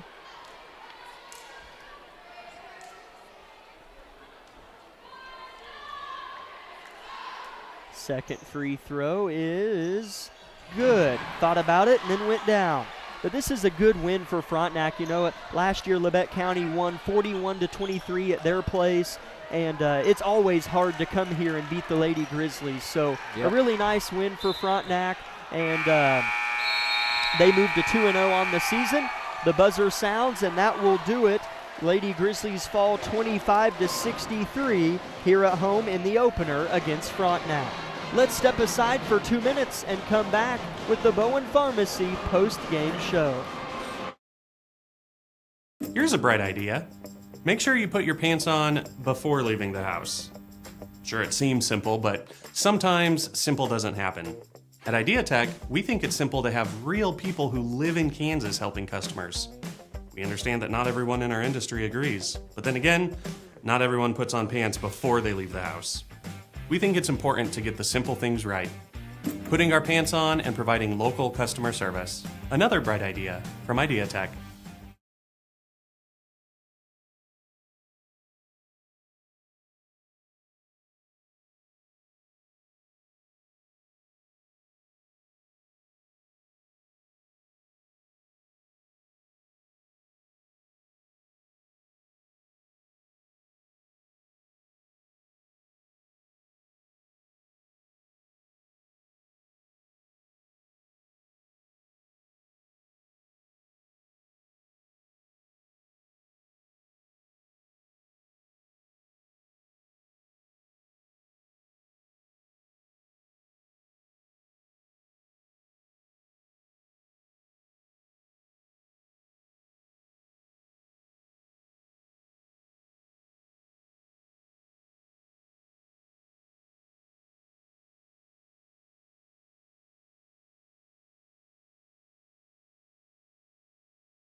Discover what you've been missing in Parsons, Kansas. Curious Minds Discovery Zone, a children's museum that inspires a love of learning, with hands-on exhibits for all ages to imagine, create, learn, and discover. Kids enjoy looking through microscopes, building on our magnetic ball run wall, creative play in our doctor's office or grocery store, and lots more. Fans to the Bowen Pharmacy Discover, post-game explore. show of Labette County Grizzly basketball. Jack Leak III with you, alongside my father, Jack Leak Jr., and Jonathan Dusher, the cameraman, on the live stream. It's Little League night here in Harrison, and so all the Little League teams from Meadowview, Edna, Mound Valley, Altamont, Bartlett, all get to walk onto the floor and high-five the varsity girls and varsity boys teams. Kind of neat to see, as it's something that, you know, is it is a big deal, but it's definitely a big deal to some of these kids coming out in front of a packed house, really. Kind of neat that they get to do this. This is how you build a program. Most successful programs start, you know, with building it from like at least the junior high up, and so this just kind of helps feed that. You know, these kids, what a big deal, and so you want to kind of start that enrichment, that excitement at a young age, and for them to be high-fived by all these high school kids and cheered by the people, it's a big deal. So, yeah, this is important.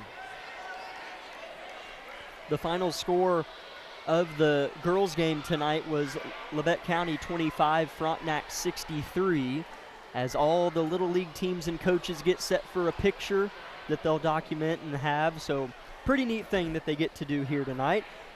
Leading scorer for Labette County was freshman Peyton Davis. That probably won't be the last time I say that sentence this year. She had 7. Millie Carnahan had 6, all of those in the first quarter. Keely Good, who hurt her ankle early in the second half, came back in the game late. She had 2 points, so it was good that she came back seemingly healthy. Ginger Weathers had 2 points. McKinley Baker had 1. Kaylin McCoy had 1 as well. For Frontenac, all 8 of their ladies scored. Franklin led the way with 14. Sullivan had 11. Stout had 10. That's Marley Stout with 10. Bland had 7. Condon had 6.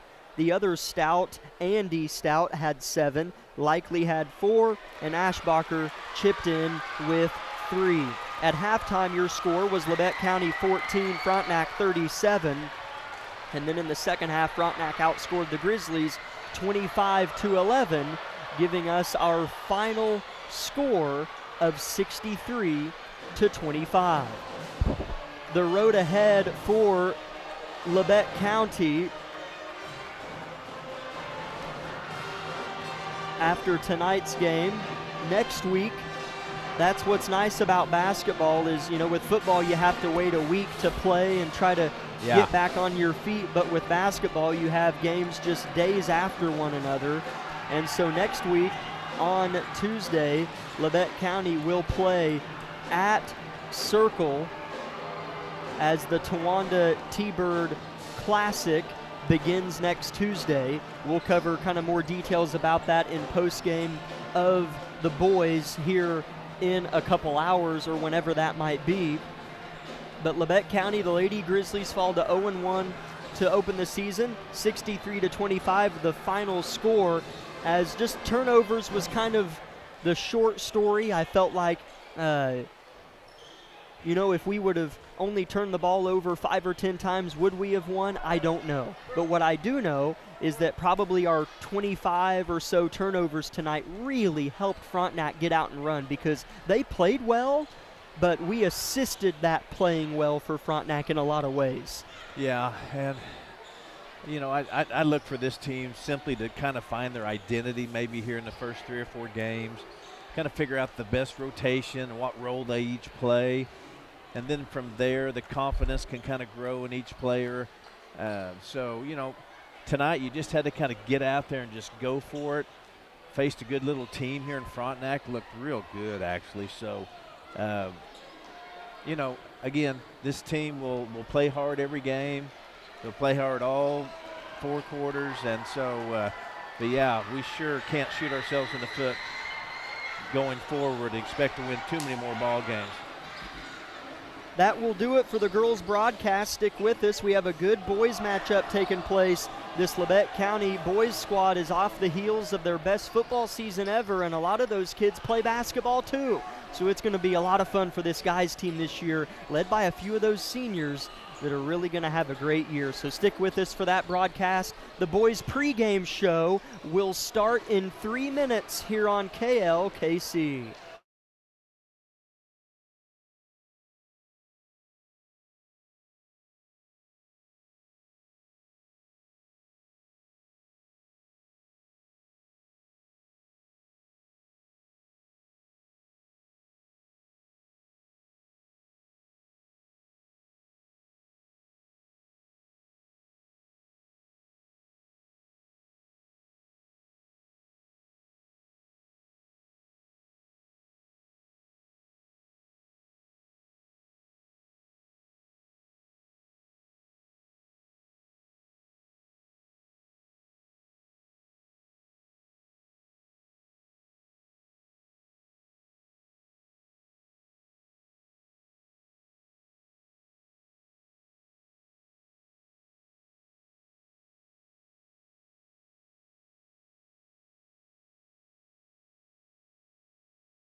Welcome in, Grizzly fans, to the Tank Connection pregame show of Labette County boys basketball.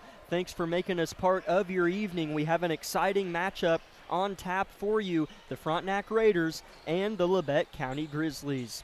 The Grizzlies, led by head coach Bradley Argabright, who was just named this week 4A head football coach of the year. So well-deserved, an amazing accomplishment for Coach Argabright, who just wrapped up a sub-state appearance for the first time ever on the football field for Labette County, and now they turn their attention in just 2 weeks, or for him, it overlapped because the week of tryouts for basketball was the week where we played Bishop Miege in sub-state. And so a whirlwind, but in a good way for some of these boys, and head coach Bradley Argabright, and even assistant coach Davey Brown, who assistant coaches football. So just a lot going on, but all good things in Grizzly boys athletics the last couple weeks, and we get to see them try to start the season like they did last year, and that's with a win against Frontenac. Last year, Labette County beat the Raiders at Frontenac 73-61, and even though it was the first game, typically it's not where you want to play your best ball. I think that was the best game we played all year long. If you remember flashes of that game, I mean, we punched them in the mouth and they didn't know how to respond on their home floor, and we got one of our 4 wins last year at Frontenac.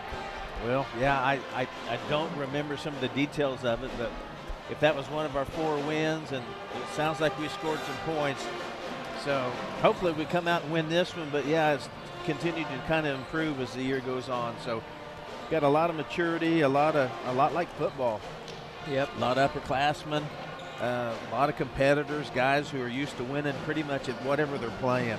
So that'll go a long way for you when you've got 6, 8, 9 athletes who just want to win. That's a big part of it. So yeah, this will be a fun bunch to watch this year. Labette County will, however, be without senior forward Barrett Heston, who, whenever he does return, will be a huge part of this team. He will start and he will play many minutes for us. He stands at 6'1", and his older brother Eli set 3-point records here and was a good ball player too, if that rings a bell with you. But Barrett hurt his knee against Bishop Miege in football 2 weeks ago, and it is not a major knee injury. That is amazing. And so he will be back with us in the near future. Not sure when that is exactly, but when he's 100%, he will definitely be back out there battling alongside his teammates. Speaking of those teammates, a few names you'll remember from football, but a few you won't. But you will from last year's basketball team. Carson Lamb, a senior, good 3-point shooter and knows how to play the game. Carson Lamb is somebody that will hit 3-pointers this season. He loves to spot up and let it fly off the catch. Here he is below us warming up from behind the arc. Other players include Kagan Bates. You'll recognize him. He kind of is the captain, the floor general for this team. Nolan Nash, a junior.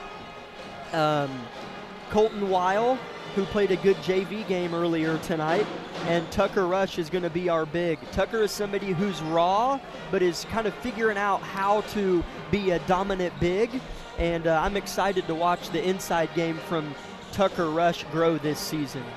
Oh yeah, for sure. He's just a big, strong guy, you know, and really impressed with him. In the fall, he ran cross country, and you know, it's so good to, because he didn't play football, but he didn't do nothing. He went out and really kind of worked hard at a different sport he'd never done before. But anyway, just really impressive. So, yeah, look for good things out of Tucker, of course, this year. And we came here early and watched the JV boys game, and, man, they've got a good squad. They played well, and we watched a lot of kids play in that game that are suited up varsity. Hayden Weatherall, Deontay Fields, football running back, who is outstanding that football season. He suits up varsity. Kane Nash is it Nolan's cousin? Nolan Nash's cousin? And Barrett's. And Barrett's cousin. Kane, he transferred transferred to Labette County this semester, I believe. You know more about that than me, but Yeah. he'll be a good ball player for us too. And Zane Garton is just a sophomore and a good ball player. So, and Jet Stig, there's a lot of depth here. Yeah. They're all pretty similar, I think, to each other as far as ability, but they're deep. And so I'm excited about this boys team, and I know that Coach Argabright is as well. This is the Tank Connection pregame show of Labette County boys basketball. We will return in 2 minutes with more pregame show. In 2003, Tank Connection founders envisioned a Southeast Kansas-based company dedicated to innovating voltage storage tanks, offering superior products and services through a customer-focused team. 2 decades later, and products in 64 countries and on 6 continents, this vision endures. Tank Connection employee owners are dedicated to a future where their shared purpose brings empowered realities to as many lives as possible.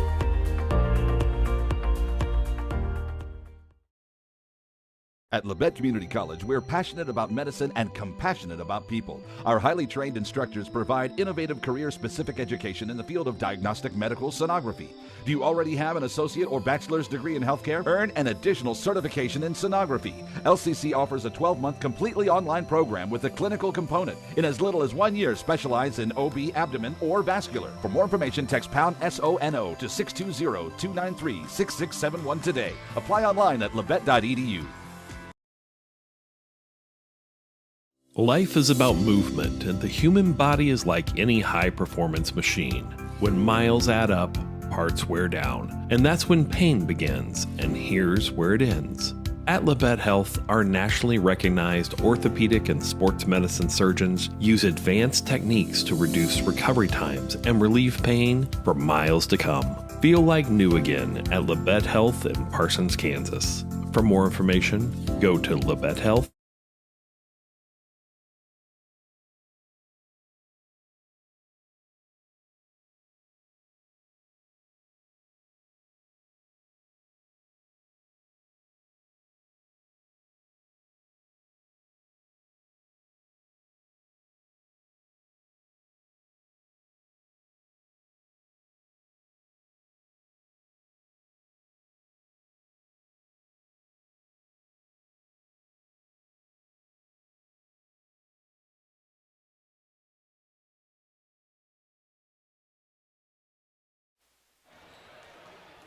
Welcome in, Grizzly fans, to more of the Tank Connection pregame show of Labette County boys basketball.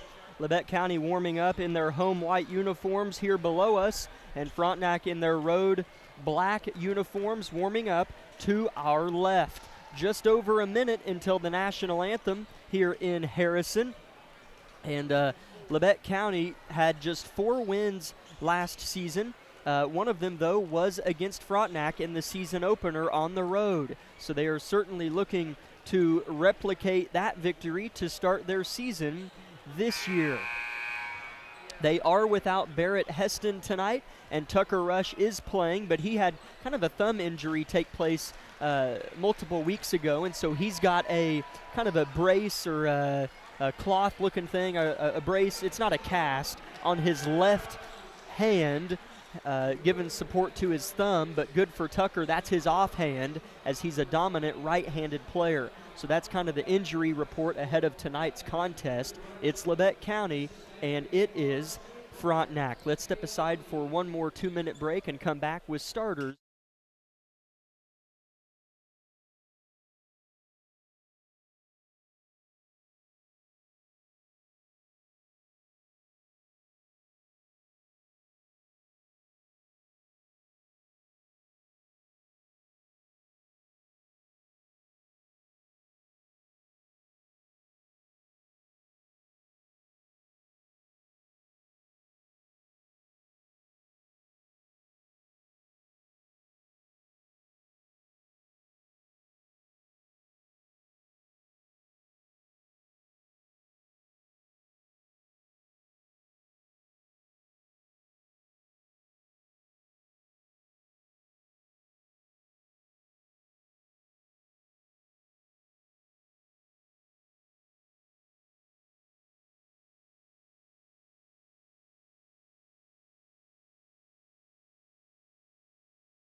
Starters being named off by Randy Blackwell, public address announcer, and we'll name them off for you. First for the visitors, under head coach Ryan Barcelona, assisted by Willie Watt and Brady Snyder, is 6-foot-tall sophomore Cale Coombs. 6'1" sophomore Drake Clayton. 5'11" junior Caden Mirando. 6'1" junior Luke Sneed. And 6'4" senior Jake Wegner.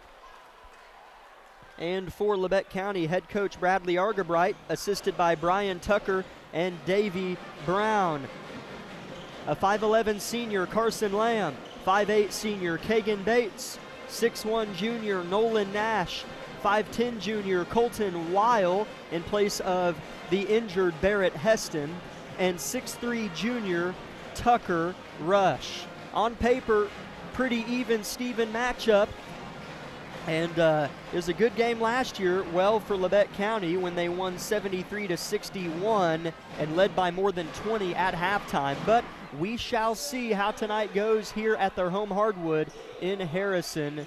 I'm certainly excited, and I'm glad that we started to schedule Frontenac last year. Frontenac's always, traditionally they've always been a pretty competitive school in pretty much every sport. So they're a smaller 3A, we're 4A. But yeah, Frontenac is a good matchup, and they're pretty close to us. So I agree, this is a kind of a great matchup to have. Nolan Nash jumping for Labette County. The ball is in the air, and it is won by Frontenac, and they will start with possession number 1 in game number 1 of the season. Colton Weil defending the ball handler, Drake Clayton. Colton played a good JV game, and here he starts off good with the steal. Weil in a 1-on-3 situation. Oh my goodness, almost finished. The word was on the tip of my tongue, but he missed it. Rebound Raiders, right to left Clayton, open 3 in the corner, missed off the heel by Coombs. Rebound Weil, and he'll wisely slow down here. Yeah, that last time he didn't really have numbers, but he took it to the hoop. He made it happen, so just didn't get the last roll. So having fun already.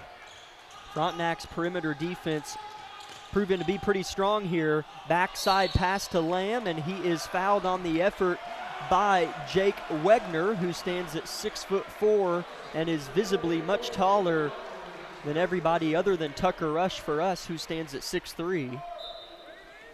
Yeah, this is kind of Argabright style. He likes to push the ball and just keep the pressure on. Labette County will throw the ball in from the far corner near the Frontenac student section after the ball was just poked out a moment ago.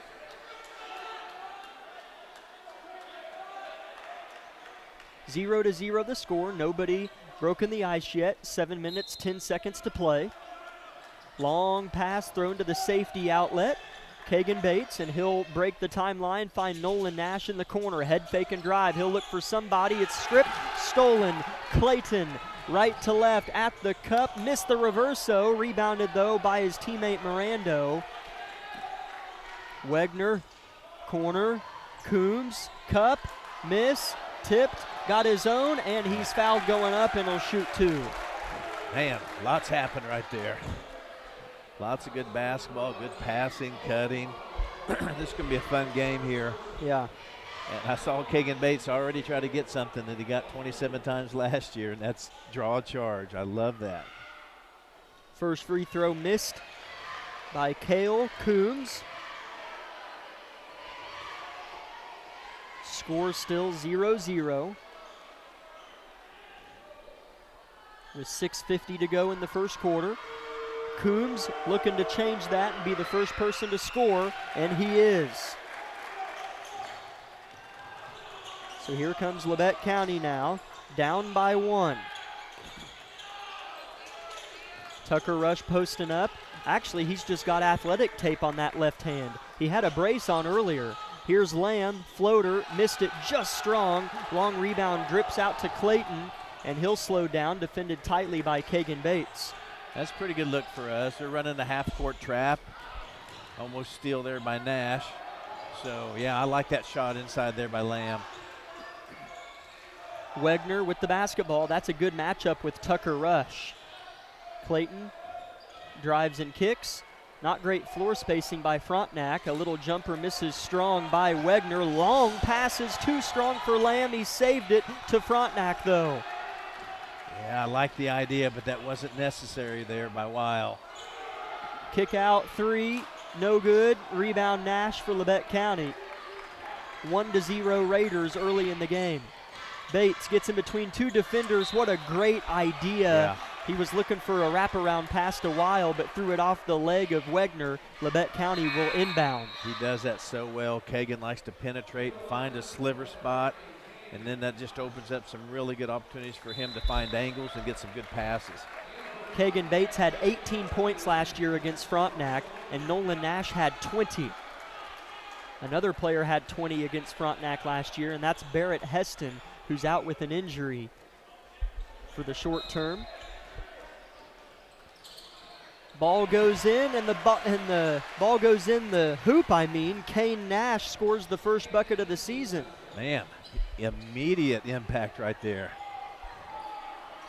2-1, kind of even threw me off guard a little bit. 2-1, Labette County leads, 5:20 first quarter. Ball goes in, and off the glass it is good by Sneed. Felt like we were in good position. Tucker was smart, didn't try to slap the ball or whatever. Intercepted pass here. Frontenac now out and running right to left, and a foul's called on Nolan Nash, and so 2 free throws approaching for Drake Clayton. You know, sometimes officials just anticipate that. It happens pretty bang. So, again, sometimes you don't really foul, but the optics of it flying through the air just appear that way. Nolan kind of felt like he didn't touch him at all.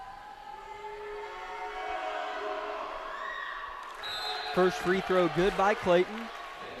3 Grizzlies check in. Camden good, Maddox Dewey, and Cooper Leonard. Coach Argerwright really kind of getting some looks here, so I like the mix-up.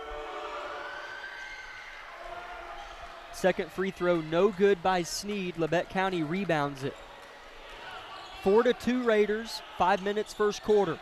Kane Nash with the basketball. Skip past Camden Good, drives baseline. Kick out Maddox Dewey, his favorite spot. Missed it right. Rebound Leonard, and he'll score. And he's going to be good. He sure is. And all these guys coming off the bench, none of them look tight. They want the ball. They take the open shots. We're going to be able to run some people in the ground with these 8 or 10 athletes. Leonard contests the shot well by Sneed and forces the miss. Cooper Leonard, instant impact. What a find by Bates. They're going to call a charge on Kagan. They're going to call a charge on Bates. Man, what a good game. 2 pretty. Yeah. I mean, this is going to be a good game. Yeah. Nice job there by Frontenac. That's an old-fashioned play to sacrifice yourself, stay patient, just take a charge. It just really, it's just such an impactful thing to take a charge like that. Jackson Barcelona checks in for Frontenac and brings the ball up the floor. And here's a block by Cooper Leonard. He rejected Jake Wegner. Here's a kick out 3, no good. Rebounded though by Mirando. Frontenac maintains, 4 minutes to play in the first quarter, and your score is 4-4. Here's a backdoor pass, no good, out of bounds, turnover Raiders. Student section feeling it. What a defensive effort. That's impressive. And the student section, I mean, you just could feel that building there. So what great intensity here. I'm really impressed with this second, I hate to say second 5, Kagan's still out there, but the next 4 that came in here, nothing's changed. Yeah, there were no steps taken backwards. It's Kane Nash, Kagan Bates, Camden Good, Cooper Leonard, and Maddox Dewey. Dewey can shoot it. He finds Leonard, who wasn't quite ready for the hot pass and lost it. Kagan Bates, interception, fakes the pass, and is gonna miss. And the putback by Dewey misses, but he's fouled. Oh, this is fun. Gosh. Fireworks in Harrison. My goodness. Kagan's so good at feigning the retreat and then coming back and picking those passes off like that on the inbounds play. Or the kick out, rather, that time.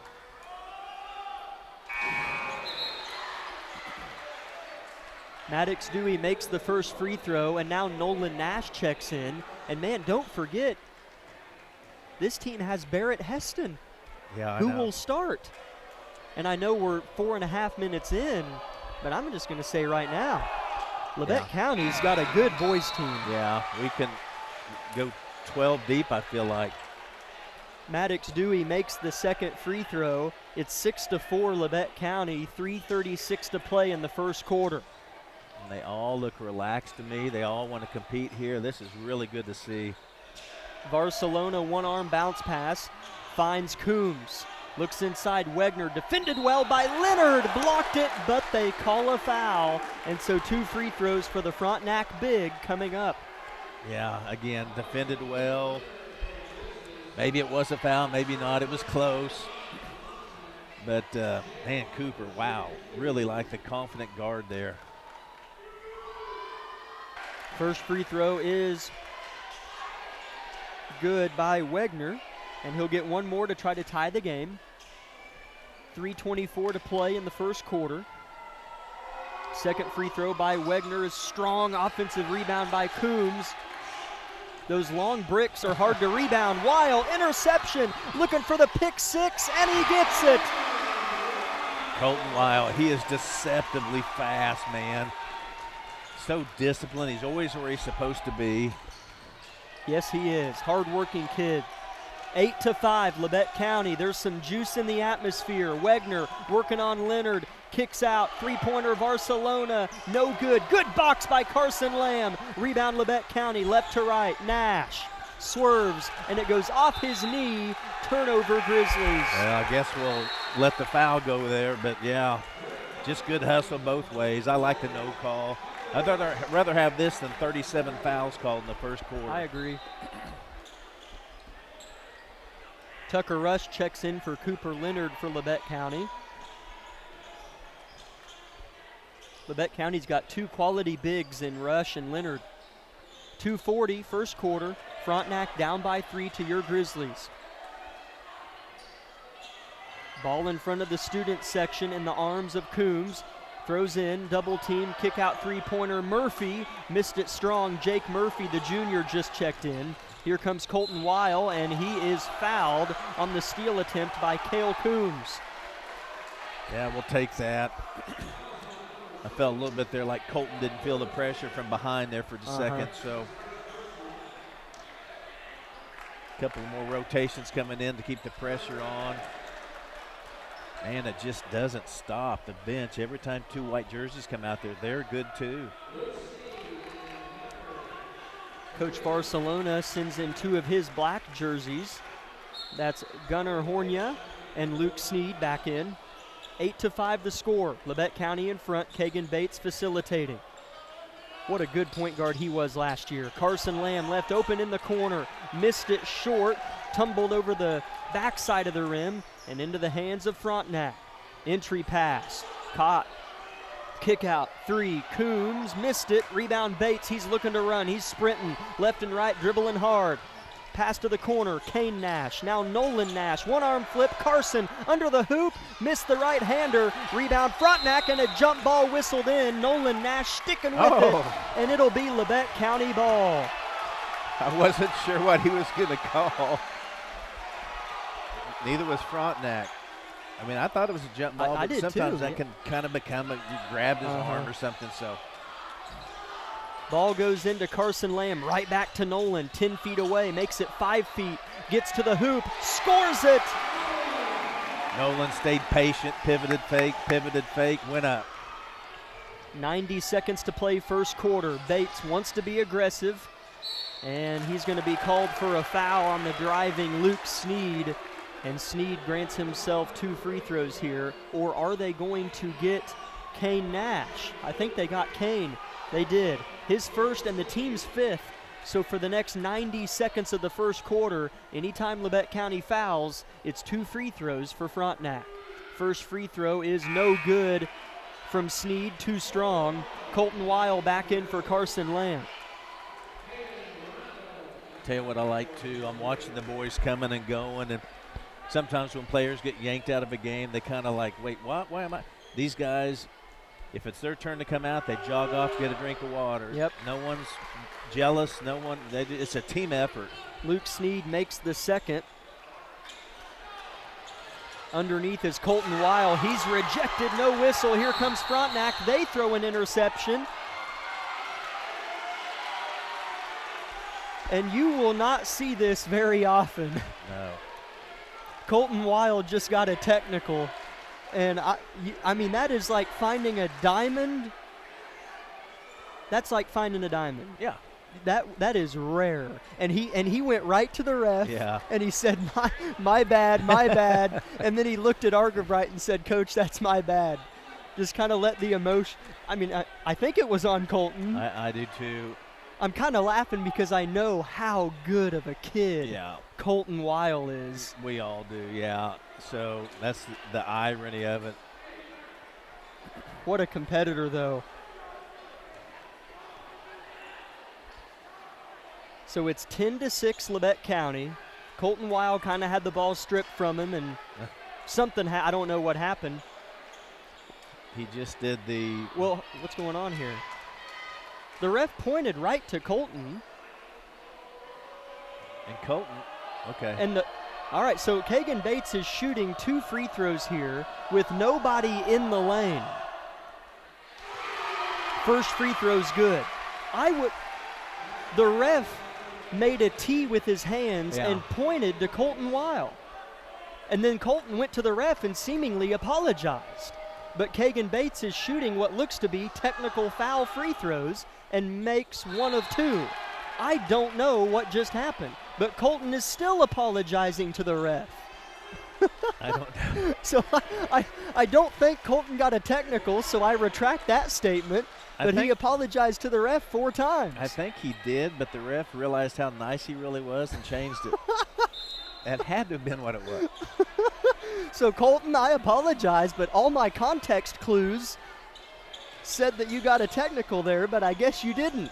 So it's Labette County ball. Here's Tucker Rush underneath. Right-hand hook misses. Rebound, Colton Weil, and a jump ball will give it to Frontenac. Here's my guess. Maybe Colton did something to initiate the Frontenac player getting the technical. Yeah.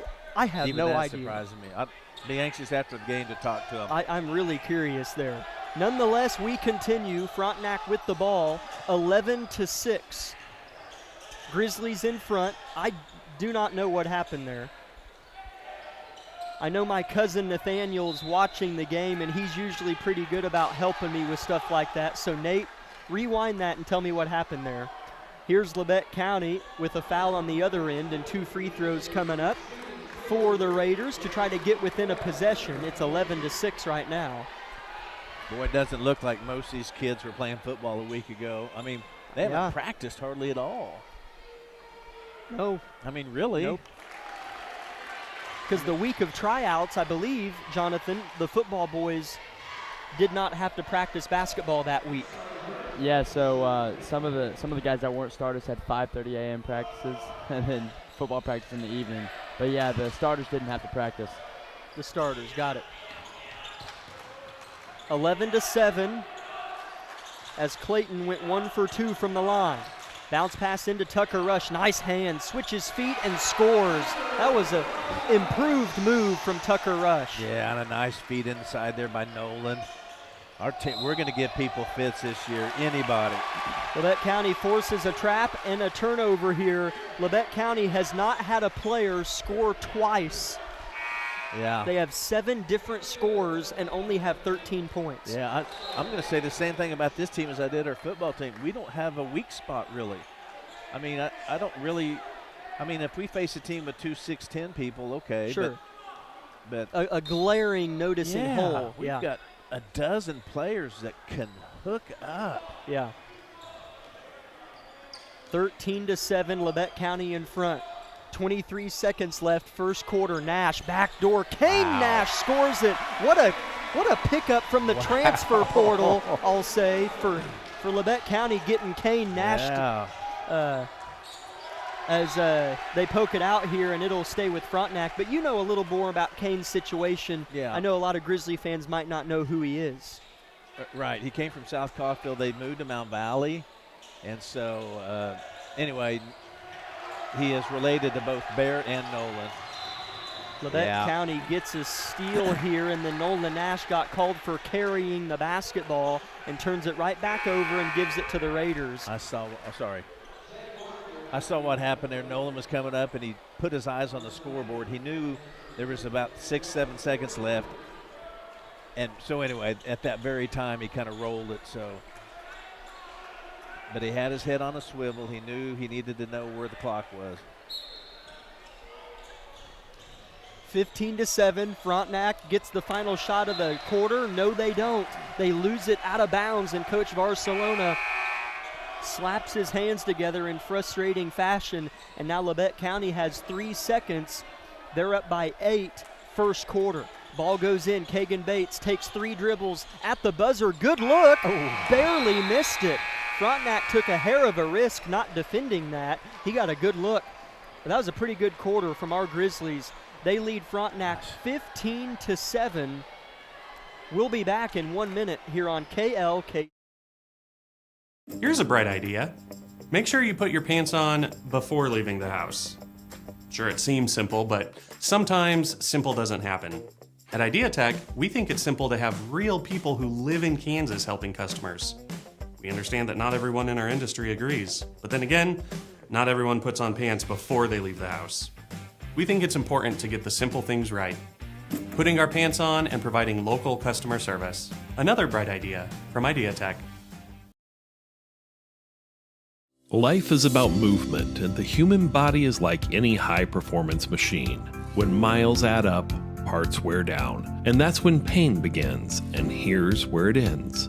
At Labette Health, our nationally recognized orthopedic and sports medicine surgeons use advanced techniques to reduce recovery times and relieve pain for miles to come. Feel like new again at Labette Health in Parsons, Kansas. For more information, go to labettehealth.com.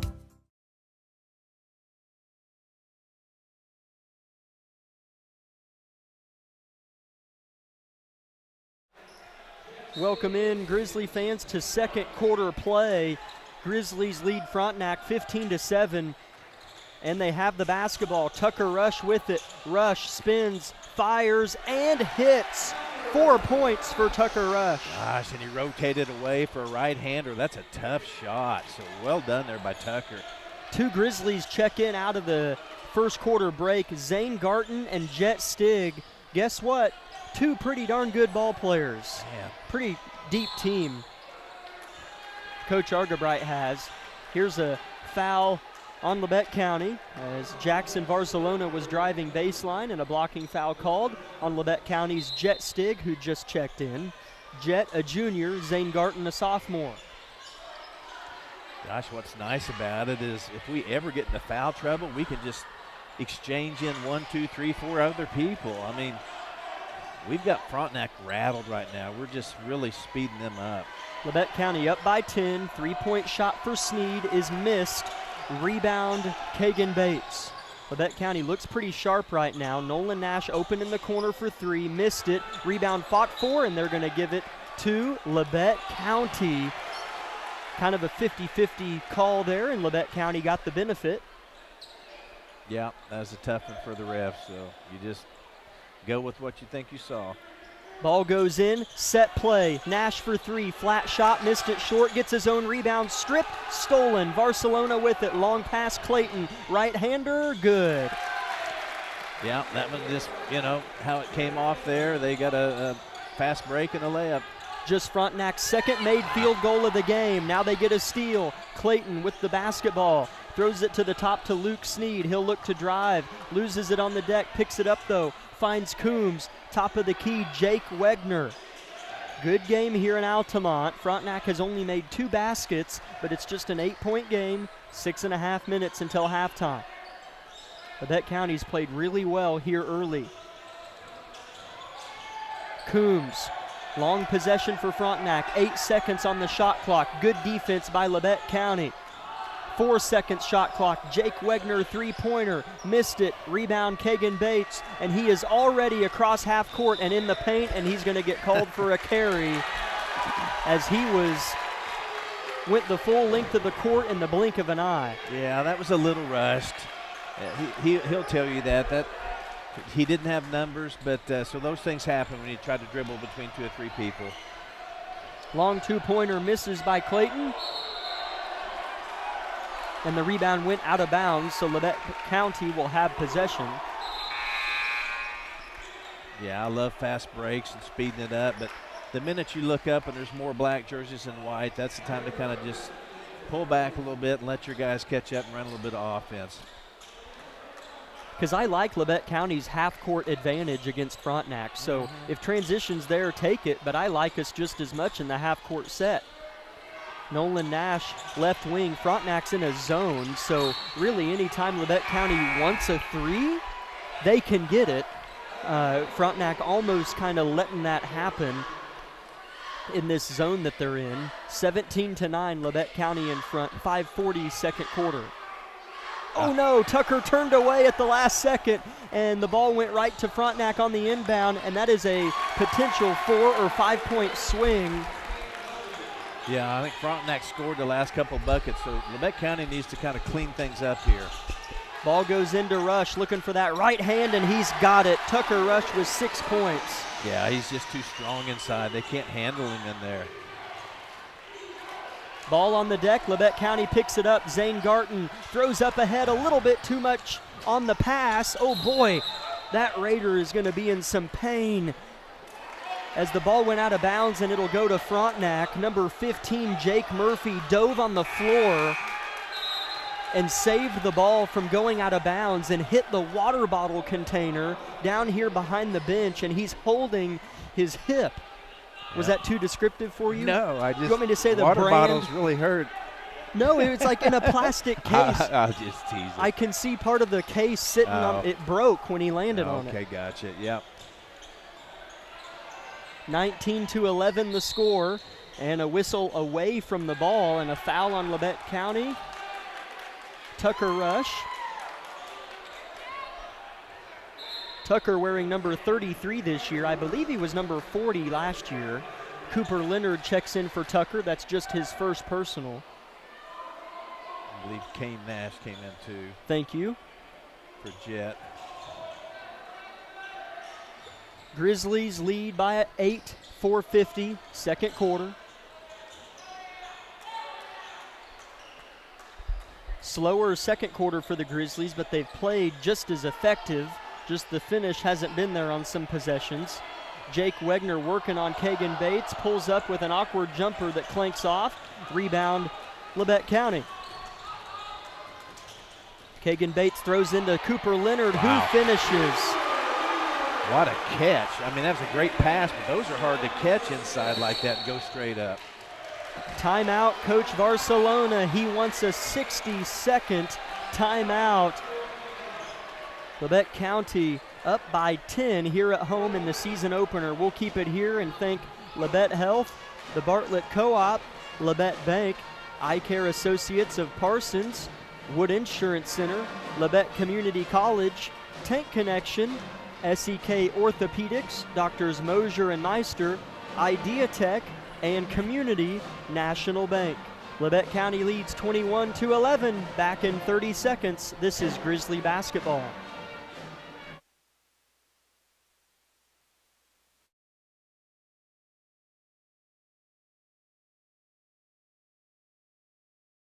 With many years of combined experience, Eye Care Associates of Parsons has set the framework in providing comprehensive eye health examinations for all ages and routine vision care for families throughout the 4-state area. Our optometrists and staff provide remarkable care with state-of-the-art technology to help with diagnosis and management of eye health conditions. Give us a call or visit our website to schedule your next eye exam. Eye Care Associates of Parsons.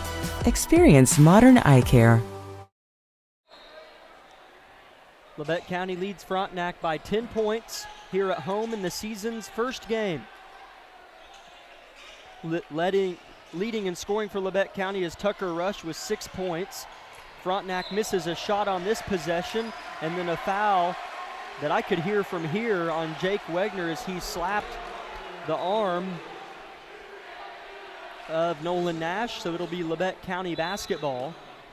And that's 2 fouls on Frontenac's big man. And he's sitting down and he's saying he never made contact.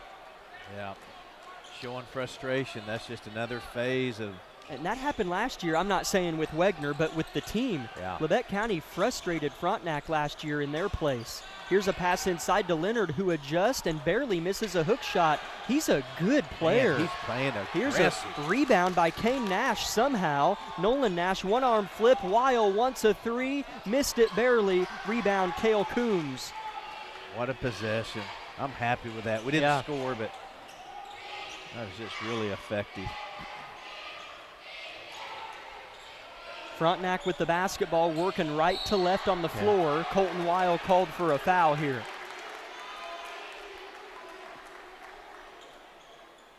Yeah, everyone's just lit up on defense. I mean, I love that so much. I know Argerwright preaches that, but you just, as long as you can suffocate teams and cover everybody, you can win ball games.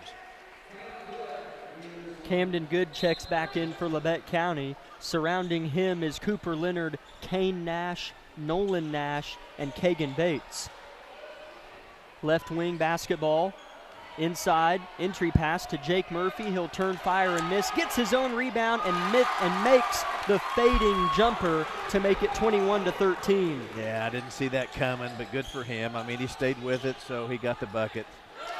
Labette County turns it over. Here's Murphy, right to left, dribbles off of Kagan Bates' shoulder. Yes, that's correct, and they turn it over. Here's Cooper Leonard, bounce past Kane Nash, and he gets it to go. What a recovery. Kagan's so good at starting that, too. He just kind of gets in front of the ball handler and just messes with their dribble. Three-point shot for Frontenac misses. The lead is 10 for the Grizzlies, 2:40 second quarter. Kane Nash looking to bring the ball up the floor, throws ahead to Nolan. Extra, Camden.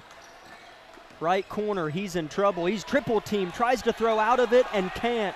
3 jerseys were all over him. Here's Murphy with the basketball, throws ahead over the press. Now underneath, Labette County loses him. Yeah, that's the first missed assignment I've seen tonight, really. That was just someone just flat out lost their man. Majeldi on the score. It's 23-15. Frontenac trails Labette County. Camden Good throws out to Bates. Head fakes and drives. Little swim move. Floater. That's so pretty. He'll score. Yeah, he amazed me all last year with that, and he continues this first game with it. Gets in there with all the trees and still gets a shot off like that. Frontenac with the basketball in the half court. Right wing, Hornia with it. Right wing three, no good. Coombs. Frontenac still without a three-point basket. So is Labette County, actually. Bates, what a find! Leonard lefty, got it! Kagan Bates, visionary masterpiece. Gosh, what an athlete is Kagan Bates. Look at that. Now he's pumping everybody up defensively. He'd rather feed you the ball and let you score. Minute 10 left in the half. This is a big minute 10 for either team that you're cheering for. Leonard contests the shot well. It's somewhat blocked. Rebound Bates. It's 1-on-3. Bounce past Nolan, who will help him. And a blocking foul called on Frontenac, and 2 free throws for Nolan. Yeah, man, we just right now, I know we're only up 12, but this is just night and day right here. We're really, really, really outplaying Frontenac.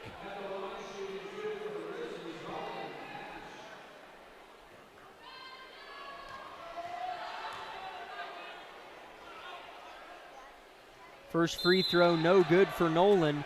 Multiple Grizzlies check in, 4 of them.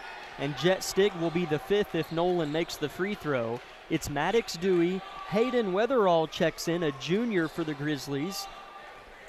Camden Good and Tucker Rush. And if Nolan makes this free throw, Jet Stig will come in for him. He misses it, though, and a foul on Carson Lamb going the other way on the rebound. Yep, if you're not inside position, that's a foul every time. Appreciate the hustle, but that's just, you can't rebound from behind unless you're way, way, way taller than they are. And I noticed Kane Nash came off the floor with his arm up, and Coach Tucker ran him to the locker room. I don't know. Certainly hope that's okay for him. Kane's played great tonight. Yeah. 27-15 the score. Entry pass goes off the fingertips of the Raiders. Thanks for coming up, Coach.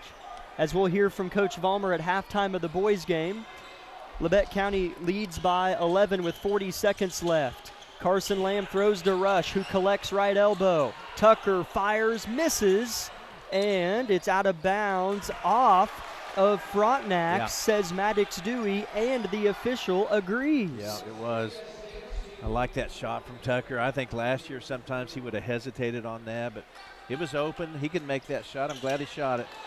Ball goes into Carson Lamb. Now Weatherall. Rush. Kick out Lamb. Dewey, top of the key, looks to drive. Kicks out to Jet Stig. Left arm dribbles. Loses it. Sloppy. Weatherall with it. Labette County has 19 seconds. Lamb fires and hits from deep. That's what we needed. Carson's pumped up. See that first one go down. Now let's defend here. 30-15. This Grizzly team is a force to be reckoned with. An entry pass too strong, but a foul bails out Frontenac. 5 seconds to play in the second quarter, and it will be 2 free throws for Jake Martinez, as that's the 5th team foul on Labette County. So that sends Martinez to the line for 2.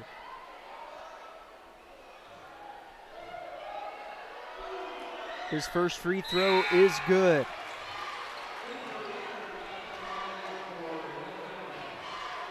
.4 here, of course. Preach to your guys to screen out, get your hips on them. You've got enough time to get the ball kicked out and get a decent look here. Second free throw, good for Martinez as well. Labette County up by 13. And boy, on the entry pass, they say Carson Lamb stepped on the baseline, so that's a turnover. Yes. So now Coach Barcelona is going to send in his big man, Jake Wegner, who has 2 fouls. But given the situation, it makes sense. 5 seconds to play. Man, this could be big if they bang something here. Frontenac set to throw it in. It's a set play. It's a good look, and it's good.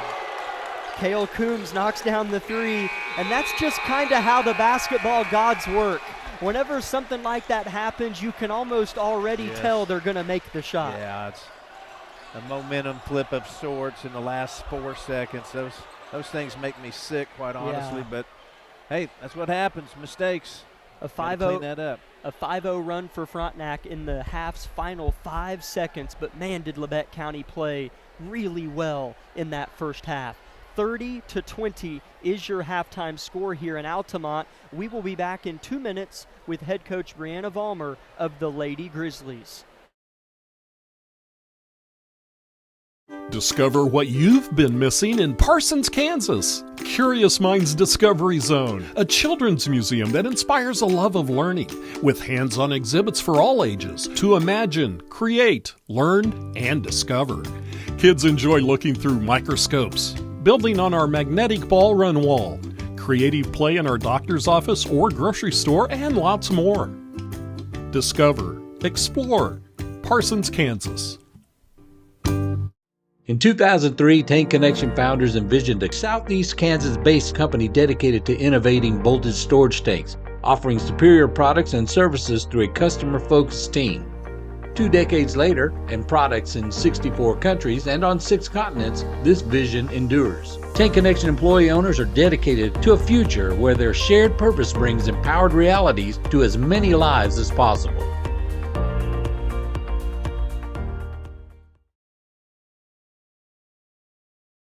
With many years of combined experience, Eye Care Associates of Parsons has set the framework in providing comprehensive eye health examinations for all ages and routine vision care for families throughout the 4-state area. Our optometrists and staff provide remarkable care with state-of-the-art technology to help with diagnosis and management of eye health conditions. Give us a call or visit our website to schedule your next eye exam. Eye Care Associates of Parsons. Experience modern eye care.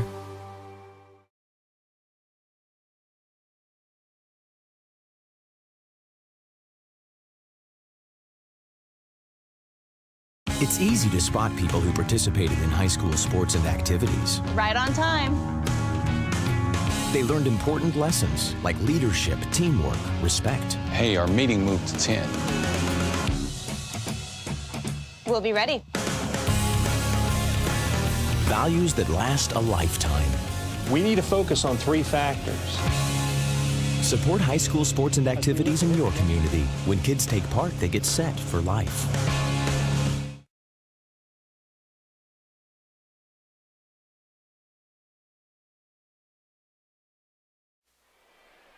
Welcome in, Grizzly fans, to the Eye Care Associates of Parsons halftime show, where we are pleased to be joined by head coach of the Lady Grizzlies, Brianna Vollmer. Coach, thanks for coming up and being with us. How have you been? It's been since 8 months since I did our last post game with you. I know, it's been a while. I've been good.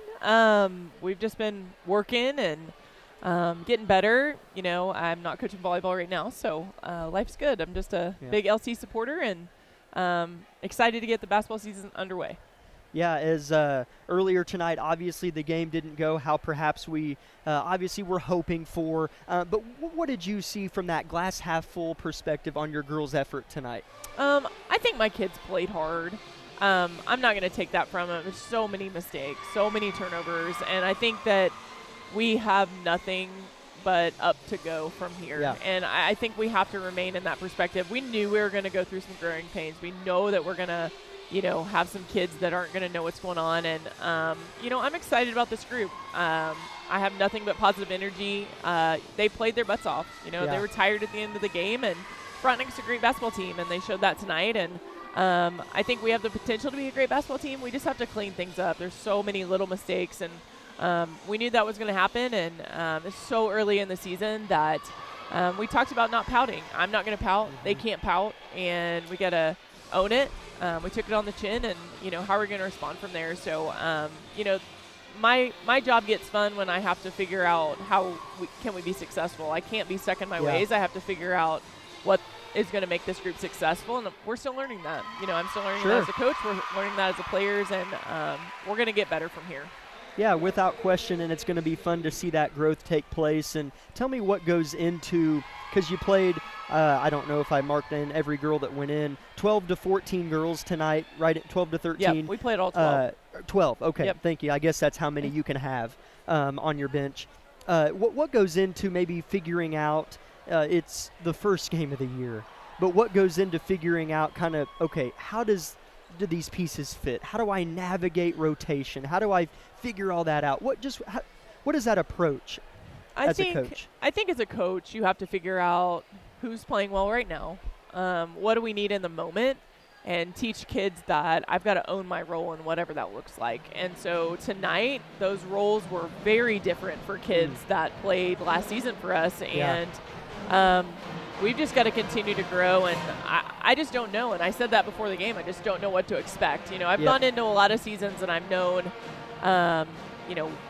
what I'm going to get, and I don't know what I'm going to get this season. Mm-hmm. You know what I mean? So that's the exciting part is I just don't know. And in terms of, rotations of kids, that's the exciting part too. I mean, it's all fair game. I just don't know what minutes are going to get from kids. I know my returners. I know what I'm going to see from them, but we've got to continue to grow, and I think the kids need to be excited about playing time is absolutely open to everyone if I'm going to play hard and I'm going to be fundamental. And I need to go back to what fundamentals did we really, really struggle with tonight. And that was taking care of the basketball, adjusting. Our half-court defense did not look great. I know going into this, we're not the team that we were from last year, and that was pressing, getting up in your face, and we're just a different basketball team than that. And I can't be stuck in my ways and fight that process. I have to, see who's going to play well. And, I went through all 12. Who's going to bring a spark? I don't know that yet. So I think the girls own that. They're going to say, hey, I'm going to get better. And we've got such a quick turnaround for next week, and very different teams we're about to go play out in Wichita and then hosting here. So rotation-wise, I figured out a little bit tonight. I still have some room to grow as a coach, and we'll go back to the drawing board, see what happens, and work hard on Monday and see what happens on Tuesday. We certainly found ourselves during the game speaking pretty highly of freshman Peyton Davis. Yeah. Knew she was going to be a quality player, watching her at Altamont last year. Thought she played pretty well. Yeah, I think her ceiling is really, really high. We've got to work with her on fundamentals, and taking care of the basketball and some defensive stuff, that there's a gap right now. And, my job is also to try to bridge that gap from our junior high level to our high school level, hence why we have Little League night. Why do we have junior high night? Why are we doing skill sessions? Why are we out in the community watching these kids play, and what do they need? We're trying to bridge that gap. And it's awesome. So we know that there's growing pains going to happen, but I'm really excited about Peyton. I'm really excited about our entire freshman class, really. But you got a good look at her. We've got to keep her confidence up. We know that, a loss like this can, struggle, but I think she's going to be resilient. I think she's going to continue to grow as a player, and I'm excited about her. That was actually something that my dad said whenever the Little League teams were coming out getting high fives. He said, this is how you build a program. And it's not just something that you guys put together, just, hey, let's get a picture, it'll be good for the kids. There's an intentionality behind it. Absolutely. And you kind of touched on that a little bit. Yeah, and we've got to grow our Little League program. We've got to grow our junior high program. And we've got to continue to build on this.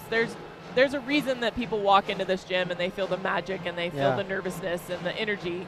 And that's from our community. And we want to involve these kids, and we want them to be excited about basketball. We want them to stay active. And, we always say there's not a lot for kids to do in Labette County. There is a lot for them to do. There is something to look forward to and work hard and be resilient. And I had somebody mention to me, that's tough to go sign autographs and put a smile on your face when we just lost like that. But my kids did that, and I'm proud of them for awesome. it. We could have easily gone out there and, had tears in our eyes and been mad and taken it out on a kid that is here to be excited about you. And so that's a life skill, and we're going to continue to teach life skills. And I'm proud of my kids. That's not an easy thing to do, is take a lump on the chin, but they did it. They turned it around, and they're going to turn it around and be ready to practice on Monday. And speaking of Monday, and next week is the inevitable T-Bird Classic Invitational, whatever it's called. But so Tuesday, we're at Circle. Correct. Home Thursday, Mulvane. And then back at Circle, but we play collegiate on Saturday. Correct. Is that right? That's a 2:30 start time on Saturday. Very cool. For you girls, and then the boys they follow? Go at 4. Okay, yep, great. They go 4. So it'll be back-to-back. So varsity girls at 2:30 while the JV boys play on Saturday, and then turn around varsity boys while our JV girls go play. Collegiate's had a history of not having a JV team, so I'm hoping that our JV / freshman team will get to go play some games next week and start their season, because they didn't get one tonight. So it's about opportunity, and we've got opportunity next week. Anytime all 3 programs can play, all 3 teams can play. We're excited about that. We need court time. We need reps. We got to be smart about it. The good thing is about playing 12 kids is hopefully we have fresh legs on Tuesday and we're ready to go. And it's a tough tournament. They play very different in Wichita. That's why we're in that. That's why we have this on our schedule. So we're going to go give it our best shot. We won it last year, and we hope we're in the conversation at the end of the day on Saturday. Coach, thanks for coming up. We appreciate you. Look forward to a great year. Great. Thanks, guys. Thanks. Always appreciate Coach Vollmer coming up. Labette County ladies fell 63-25 earlier this evening, and as she mentioned, for both boys and girls, our next game will be on Tuesday night at Circle. They're just south of El Dorado, Kansas, in the town of Towanda. Let's step aside for 1 minute and come back and brush up on how that first half went for the Grizzly boys.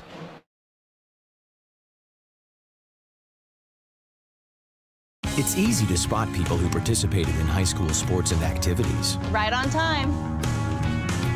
They learned important lessons like leadership, teamwork, respect. Hey, our meeting moved to 10. We'll be ready. Values that last a lifetime. We need to focus on 3 factors. Support high school sports and activities in your community. When kids take part, they get set for life. At Labette Community College, we're passionate about medicine and compassionate about people. Our highly trained instructors provide innovative career-specific education in the field of diagnostic medical sonography. Do you already have an associate or bachelor's degree in healthcare? Earn an additional certification in sonography. LCC offers a 12-month completely online program with a clinical component. In as little as 1 year, specialize in OB, abdomen, or vascular. For more information, text pound SONO to 620-293-6671 today. Apply online at labette.edu.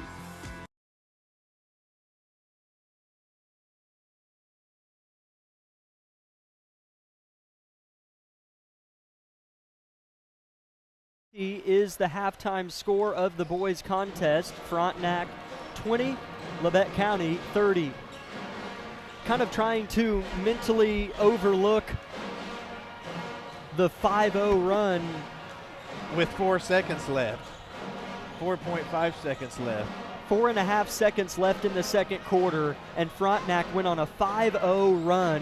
They made 2 free throws. They were fouled, and then Labette County went to inbound the basketball, and Carson Lamb's foot was on the baseline, so they called a turnover, basically, and then Frontenac scored on a set play 3 to end the half. However, that stuff happens, and aside from that, boy, Labette County really looked sharp and ready to go.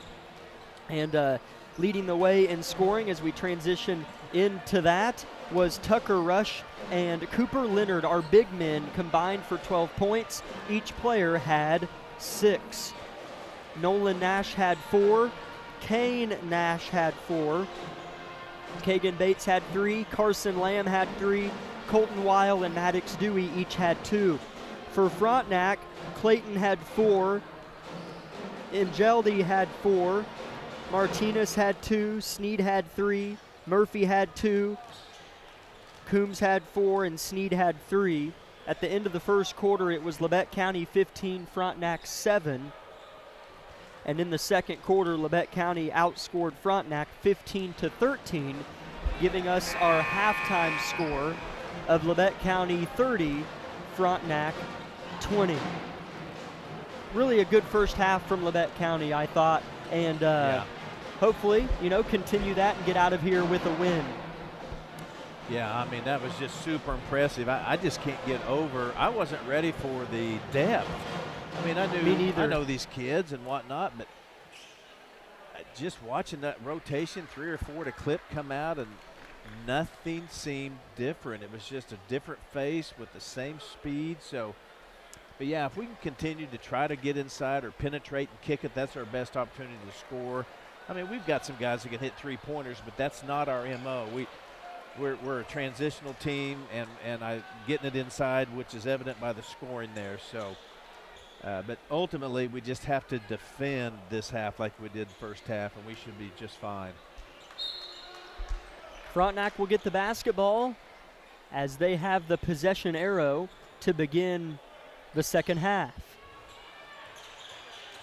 Jackson Barcelona runs point to start. We'll see what Coach Barcelona made as far as changes in the locker room, as these refs have been prone to calling quick whistles, and that probably was a foul, but my point being, might see these two teams try to go after some whistles here with this crew, as there was a foul here on Nolan Nash, his second, as Jake Wegner loses the ball out of bounds here. Turnover Frontenac, as he's frustrated again just 11 seconds into the third quarter. Yeah, he's been frustrated most of the game, really, so we'll take that turnover there. Now let's go down there and score off of it. 1-2-2, bit of half-court pressure from Frontenac here. Backside pass to Colton Weil, who gets the bunny to go, as he was lost by Frontenac on the backside. He sure was. Instead of using the backboard, he did that little dink shot. That can be tough. Oh. A foul called on Colton Weil here. Mr. T. So I learned a little bit, I learned earlier about that technical situation in the first half. So the technical was on Frontenac. Okay. And Colton celebrated the call. Okay. And then apologized to the ref for celebrating the call. So that's what happened. Oh. Had a deflect right off the ref's face. The ball just came so tricky off two players' hands. It hit the gentleman in the face. I mean, it really kind of stunned him. It's a hard pass.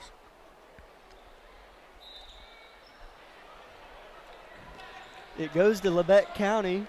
It hit the ref who was standing out of bounds, so it goes to Labette County. The score is 32-20. Labette County in front and with possession. Nolan Nash with the ball over his head. Here's Bates. Now the pass is tipped, intercepted. Frontenac left to right with it. Clayton picks his dribble up, stops. Wegner, their big man, wants a three and missed it. It's fought for, tipped out of bounds. Off of Frontenac, Labette County ball. Yeah, another one of those 50-50 balls. We've got a couple of them so far by the calls, so we'll take that. So no need to force some passes inside. That's a good look down there by Kagan, but we get some open looks. Nash and Bates just kind of playing catch on each side of this Frontenac zone at the top of the key. Nolan looks to penetrate, gets to rush. Good deep position, and he scores. That's perfect. He was in position to score before he even caught the pass. Yeah, when you're as strong as he is, you just kind of bend a little at the waist, and that creates space, and then you just go up. Right wing, Barcelona into Wegner. Top of the key, jab step, drive, Sneed, cut off, back to Wegner. That's just quick. I mean,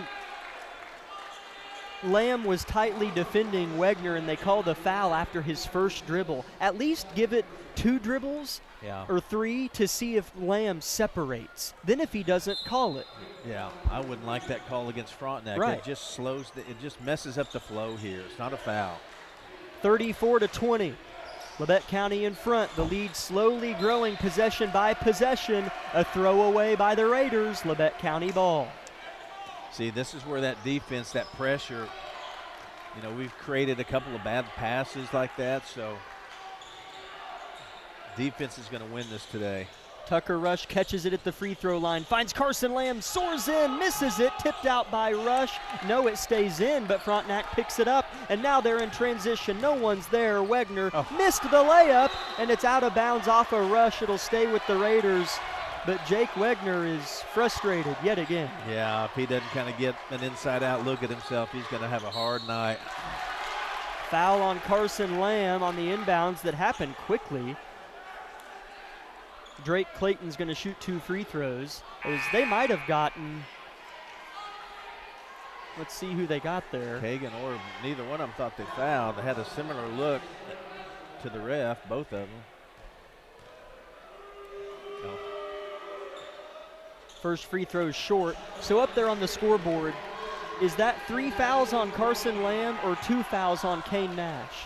Which one? I think it's Jonathan? It's 3 fouls on Carson. Okay.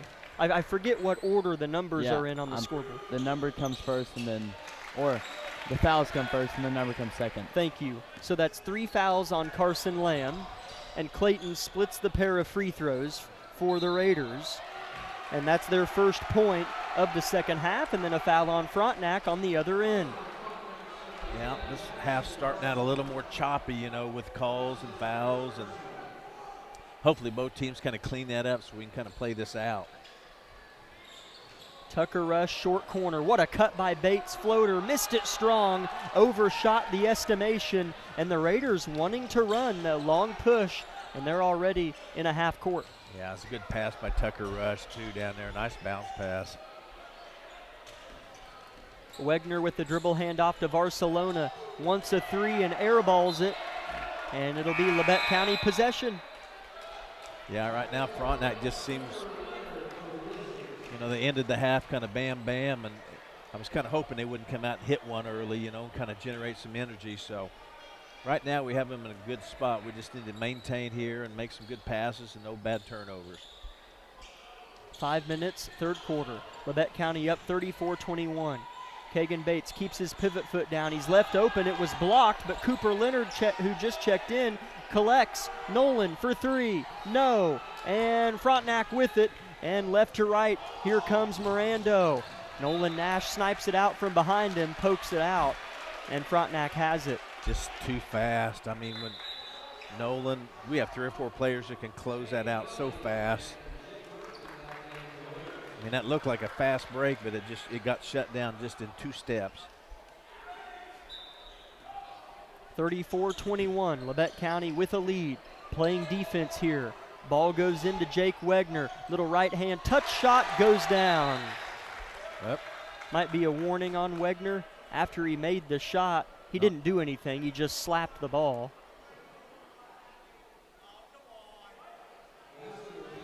Was that like a delay a game warning? I don't know. Sometimes if a player hits a ball after making it and it takes a while to go get the ball, they'll call a little bit of a warning. I'm going to guess that's all that was. So it's 34-23. Labette County up by 11. 4:30, third quarter. Frontenac's defense slowly having an impact as Labette County throws it away. Uh-oh. Raiders, long pass, intercepted by Bates.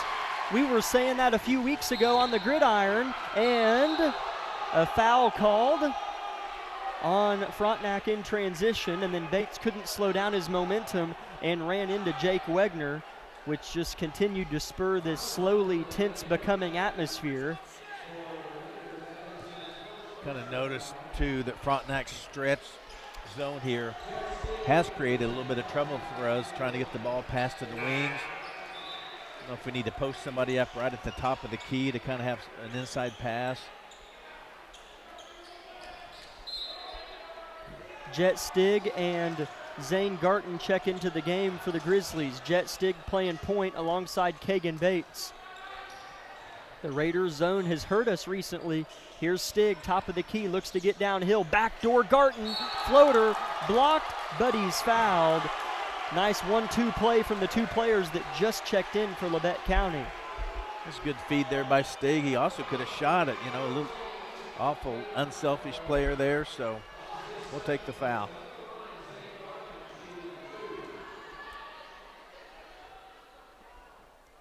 Garton's first free throw is good. It's always good to make your free throws. Such a big difference maker in a ball game. Second is no good. Rebound, Frontenac. Grizzlies up by 12, but Frontenac showing signs of a heartbeat, and a foul on Camden Good trying to play frontal defense on Jake Wegner, and that is the 5th team foul on Labette County, so 2 free throws for the senior Wegner. Man, this new rule, if you have the least bit of foul issues, it can really slow a game down. First free throw short and no good for Wegner. Wegner had 12 points against Labette County last year in the matchup. Tucker Rush back in for the Grizzlies.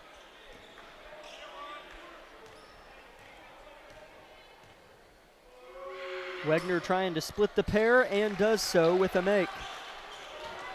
35-24, your score. Grizzlies with the lead. 3:40, third quarter. Stig throws out of trouble. Garton travels in the short corner. Seems like we're kind of taking the ball where Frontenac wants us to. We need to get it inside. I think we need to post somebody up right at the free throw line to collapse that defense. A place to throw it other than the wing. 35-24, ball goes into Wegner. Rush just playing one-on-one with him. Kick out fine, 3, no. Long rebound goes to the Raiders. Fought for, little jumpers, good for Jake Murphy. Yeah, and it's a 9-point game. Can't give anybody 3 tries. Yeah.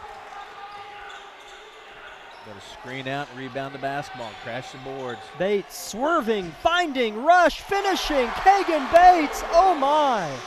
I was just about to say he's forcing that, but man, he found a way, and another good bounce pass, and Tucker found that pass. Again, those are hard to catch inside, a bounce pass when there's a lot happening. As here's a bounce pass that was not caught by Murphy, and Labette County gets a score and a stop, and a score would push it back. Well, it is already double digits at 11.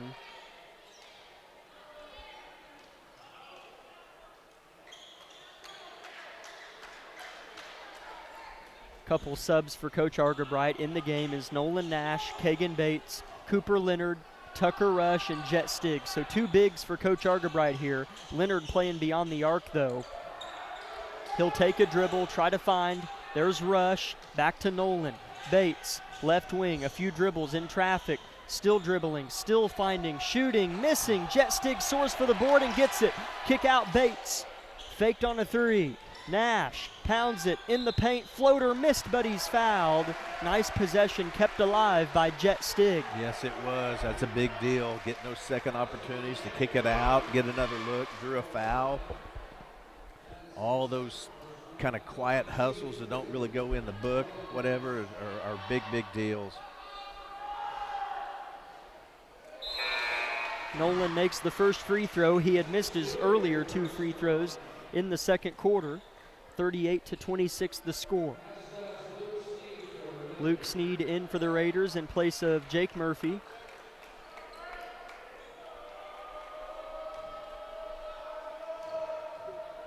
.2:19 to play in the third.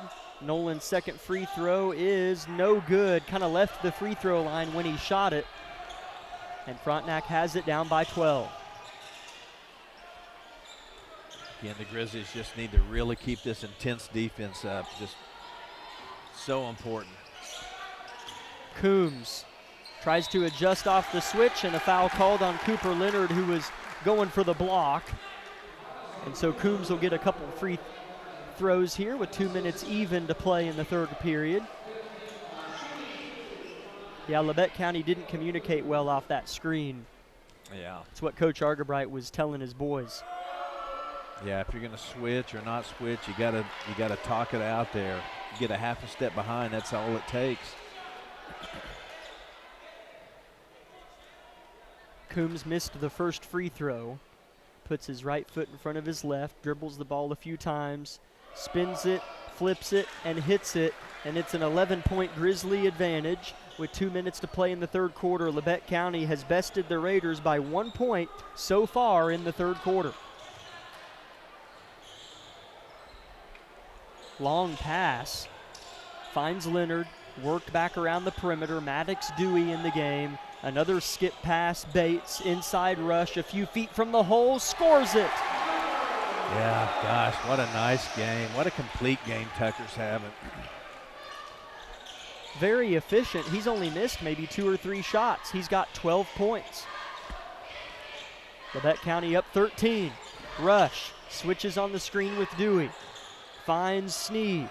Sneed downhill, and a blocking foul called on Kagan Bates, and the bucket goes. So a 3-point play potentially by Luke Sneed. Kagan did a good job of using peripheral vision there while he was laying on the ground. That was a charge, and he started to kind of act it out, and the ref stopped and looked at him. And Kagan immediately just he played it off well as to not, I don't think it was a technical situation, but you just don't want to push an official when you know he's kind of giving you the glare. Sneed converts the 3-point play. 40-28, Labette County. After the 3-point play, Kane Nash in the corner. Finds Kagan Bates, who fakes it, now throws it to Rush. Dewey just a few feet from the hole, kicks it out to Nash, who misses the 3, and a foul as Nolan Nash is going to shoot 3 free throws. The foul came after the ball hit the rim, so maybe Frontenac didn't give him room to land on the floor. Must have been what it was. Frontenac does a really nice job on that, rotating that zone.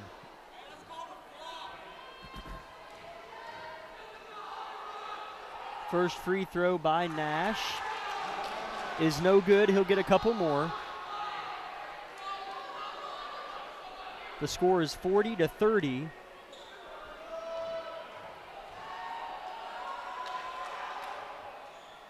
you go. Second free throw's good. The ball had a little more rotation on it.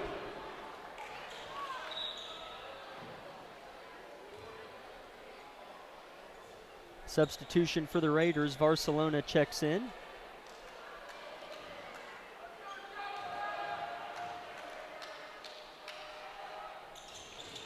And Nolan goes 1 for 3 from the free throw line, so it doesn't hurt Frontenac too bad. Labette County leads by 11, 41-30. Dribble handoff here. It goes to Coombs. He'll spot up for a 3-point shot and get the roll, and it's an 8-point lead, the closest Frontenac's been since the first half. Yeah, we need to kind of quiet this little run here. Doesn't mean we have to score, but we have to defend better. A deep 3 for Kagan Bates, perhaps a little bit forced, and now Frontenac can hold for the final shot. Well, they're going to go for it in transition, blocked by Nash, but a foul, and Frontenac's going to get 2 free throws to try to get within 6. Yeah, it's nothing's like basketball as far as momentum kind of getting in someone's hip pocket, and it can be tough to take it out. All of a sudden, the team gets a little more confident and loose, and the ball goes in the hole. It's just crazy.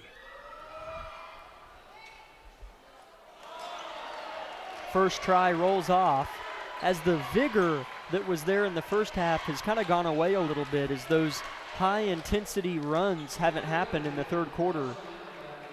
On the floor for the Grizzlies is Tucker Rush, Maddox Dewey, Camden Good, Kane Nash, and Carson Land. And the second free throw is good for Clayton. He goes 1 for 2. He has split every pair he's shot. Labette County leads by 7 with 15 seconds left in the third quarter. Tucker Rush tries to find a partner. Here's Dewey in the corner. We need it, and he'll miss it. Short rebound. Tucker put the ball on the deck, almost had it poked. Lamb misses. Maddox Dewey's got 3 seconds. Shoot. 2 seconds. Tipped out. Kane Nash at the buzzer. Off to the right.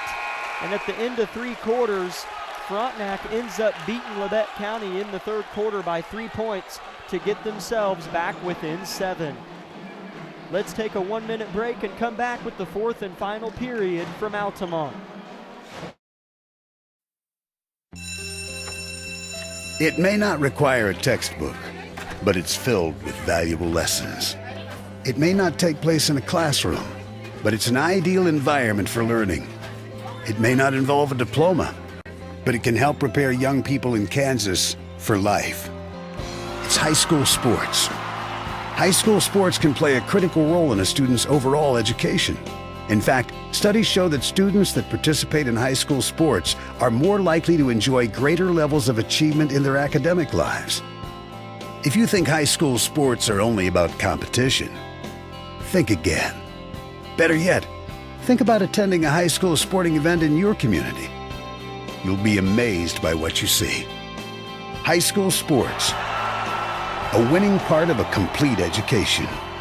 This message presented by the Kansas State High School Activities Association and the Kansas Interscholastic Athletic Administrators Association.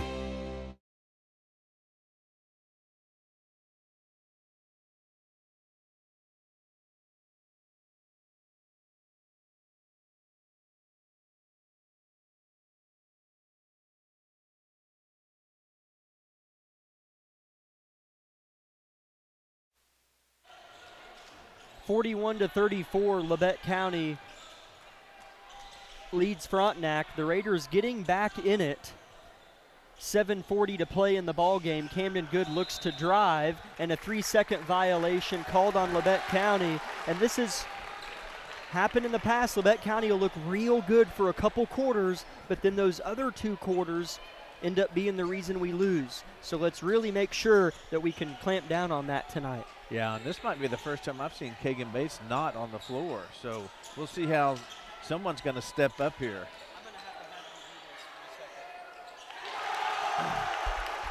34 for Frontenac scores. Cuts the lead to 5 here. We need Labette County to. Land gets it to Weil. Down to Dewey. All right, Coach Arterbrock calls a timeout. Let's take a 1-minute break here with KLKC. We'll be back after the timeout. At Labette Community College, we're passionate about medicine and compassionate about people. Our highly trained instructors provide innovative career-specific education in the field of diagnostic medical sonography. Do you already have an associate or bachelor's degree in healthcare? Earn an additional certification in sonography. LCC offers a 12-month completely online program with a clinical component. In as little as 1 year, specialize in OB, abdomen, or vascular. For more information, text pound SONO to 620-293-6671 today. Apply online at labette.edu.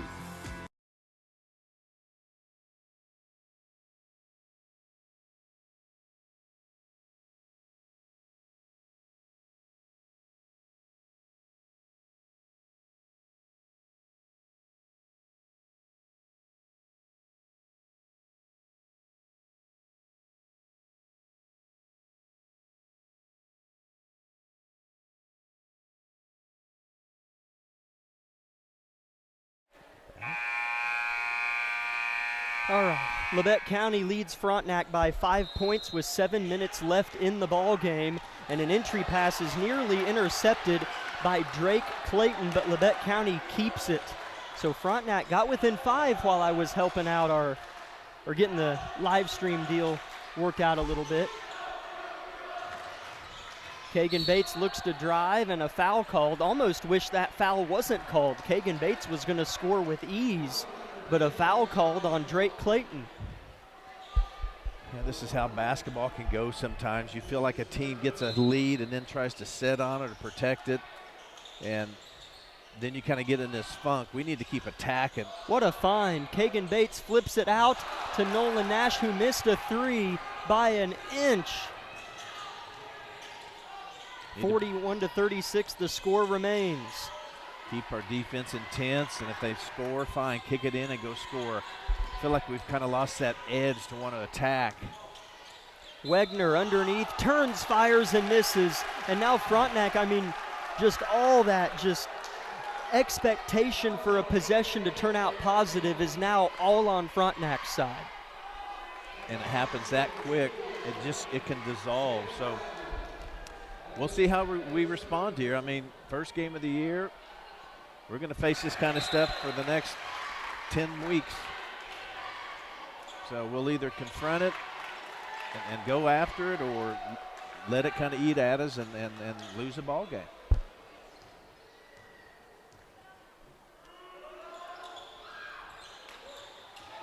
Second free throw missed by Wegner. 41-37 the score remains. Frontenac on a 9-1 run here. Nolan Nash throws one inside to Colton Weil, who doesn't like what he sees, kicks it out to Bates, who misses a 3. What a rebound by Kane Nash, but he missed the putback. That might have been Nolan, I couldn't tell. But it was one of the Nashes, and here's Kane getting fouled, and he'll shoot 2. Yeah, that was better. Felt like we attacked and went after it. You know, we got to do that. We have to do that for 4 quarters and try to bury teams by 20, 25 points and not set on anything. Kane misses the first free throw. Just to settle in here and just go through his routine and let it go. Maybe he'll make it, maybe he won't. And the second is good for Kane Nash. He has 5 points. Labette County's lead is 5 with 6 minutes left. Frontenac has momentum.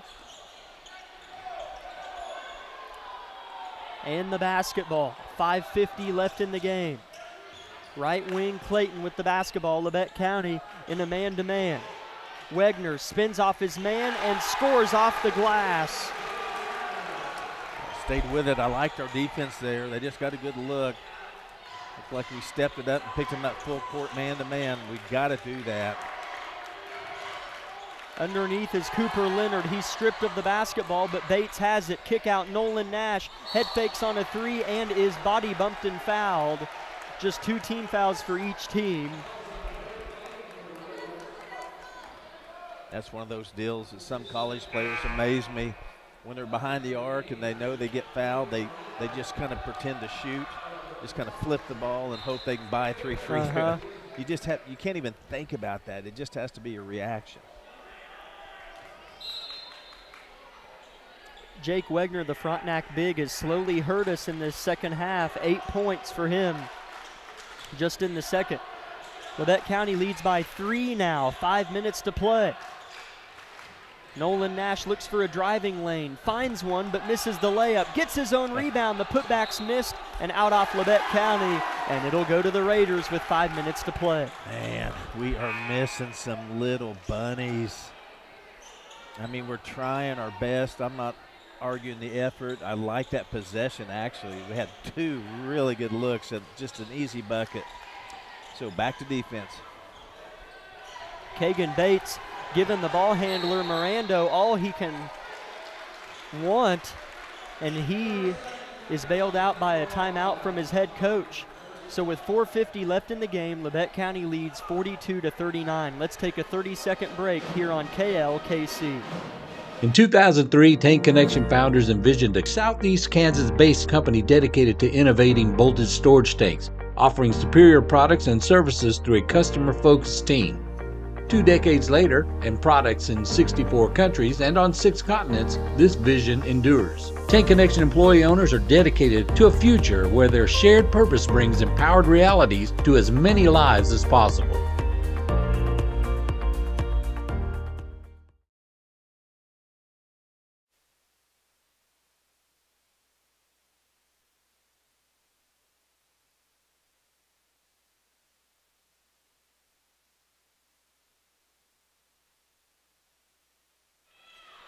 Frontenac has outscored Labette County 7-1 in the fourth quarter. 3.5 minutes has nearly gone by. It's a 3-point game. Grizzlies in front. Here's a foul quickly. Not a shooting foul. It'll be 2 personal fouls on Camden Good, 2 team fouls for the Grizzlies. I guess he had his hands on his hips, kind of holding him. Ball goes in for the Raiders to Cale Coombs. Now across the timeline to Clayton. Defended by Colton Weil. Has his eyes on the ball. Now Coombs finds himself back with it, and his right-handed offhand shot is good.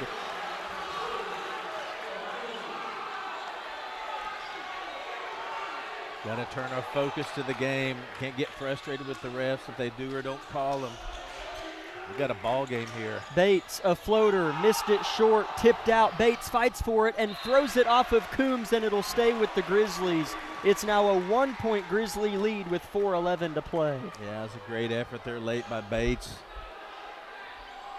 Create that turnover so we can maintain possession. Labette County yet to make a field goal in the fourth quarter. The Frontenac defense just slowly got better and better and better. They almost get another steal. Nolan Nash keeps it though. Now Labette County has numbers. Nolan underneath misses it. Nolan go right back up. Now it's too late. Kick out Weil. We need it. Top of the key. Rattles. Rebound Raiders. They can take the lead on this possession. Yeah. Right now Frontenac just sees the ball go in. They're relaxed. They're expecting to score. So we're going to have to take it to them. Clayton looks for a cutting Wegner, read well by Weil. Colton, right to left after the intercepted pass, tried to switch hands, stolen by Coombs.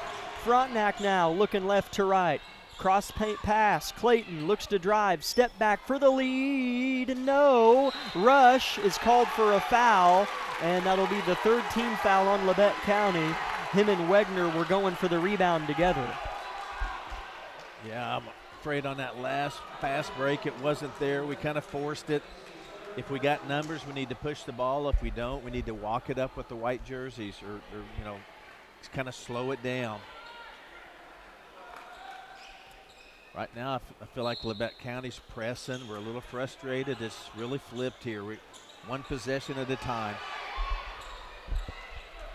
Cale Coombs collects the inbounds pass. 3:15 left in the ball game. Labette County up by just a point. Led by double digits for much of the third quarter, and it slowly shrunk to nothing. The gym is nervous. You can kind of feel it, and a 3-pointer falls for Drake Clayton. I love basketball, I think. Yeah. This is generally when the other team starts to play good, when they get down.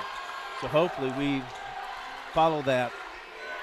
Labette County now trails by 2. Where do they go?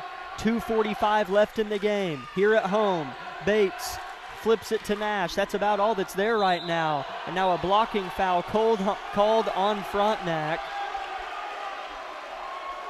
And that's going to go on number 15, Jake Murphy. Nolan drove kind of a little bit out of control to the rim, but perhaps he was fouled. That is what they called. Yeah, hard telling when he left his feet. I didn't know really what the plan was. So that's 4 team fouls on the Raiders. So Labette County is shooting free throws from here on out. Weil drives to the cup. No one stopped him, and he scored. Yep, needed that. And we got a timeout here. That's a pretty good timeout there by Coach Argabright. 44-44 the score, tied up. 2:30 left in the game. Let's take a 30-second break on KLKC. In 2003, Tank Connection founders envisioned a Southeast Kansas-based company dedicated to innovating bolted storage tanks, offering superior products and services through a customer-focused team. 2 decades later, and products in 64 countries and on 6 continents, this vision endures. Tank Connection employee owners are dedicated to a future where their shared purpose brings empowered realities to as many lives as possible.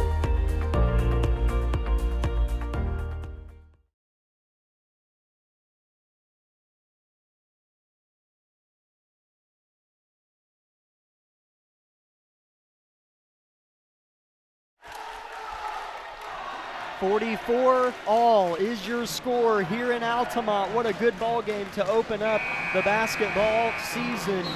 2 local teams going at it. A good crowd here in Harrison. Frontenac will have the basketball.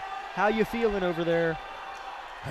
Well, better after Colton made that 2-pointer and kind of tied it back up.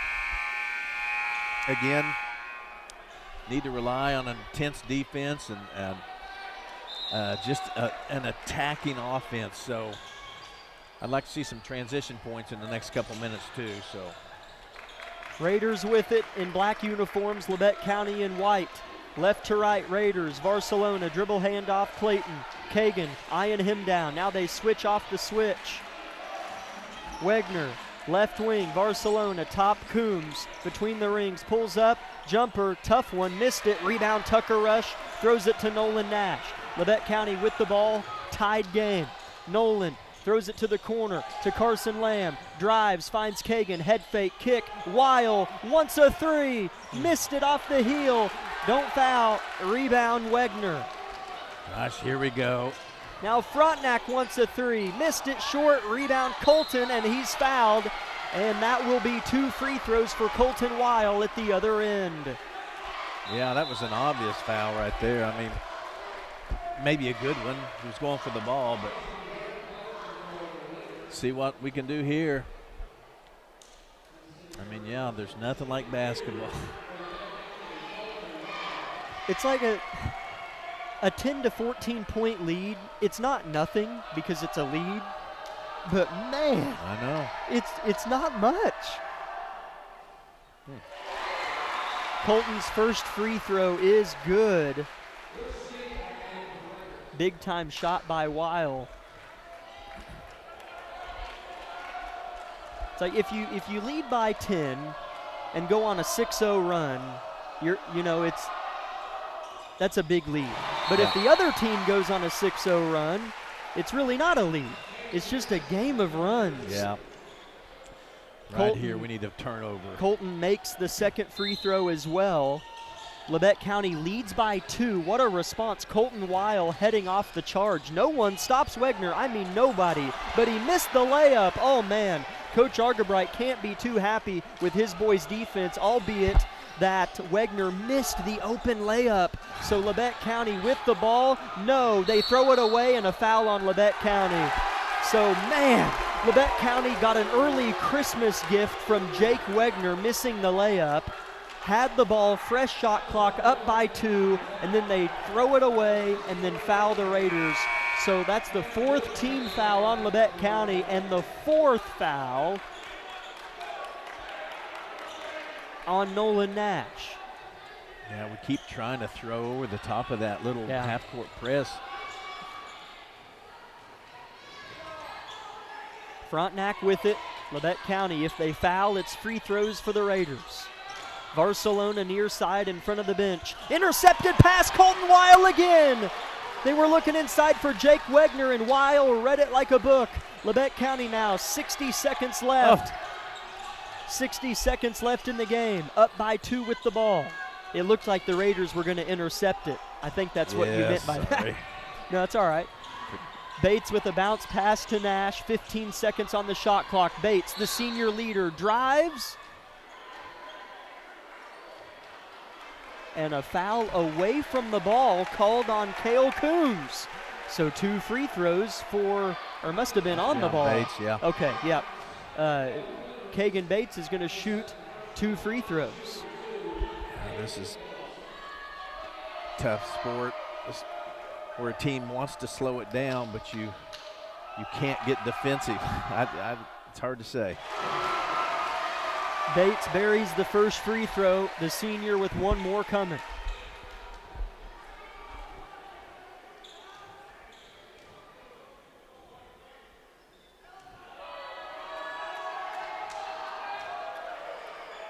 spins the ball calmly in his hand, fires and purely swishes it. And Coach Argabright, say it with me for the first time this season, give him a 60. Labette County leads by 4 with 47 seconds left. Let's take 30 of the full timeout here on KLKC. Discover what you've been missing in Parsons, Kansas. Curious Minds Discovery Zone, a children's museum that inspires a love of learning with hands-on exhibits for all ages to imagine, create, learn, and discover. Kids enjoy looking through microscopes, building on our magnetic ball run wall, creative play in our doctor's office or grocery store, and lots more. Discover, explore, Parsons, Kansas.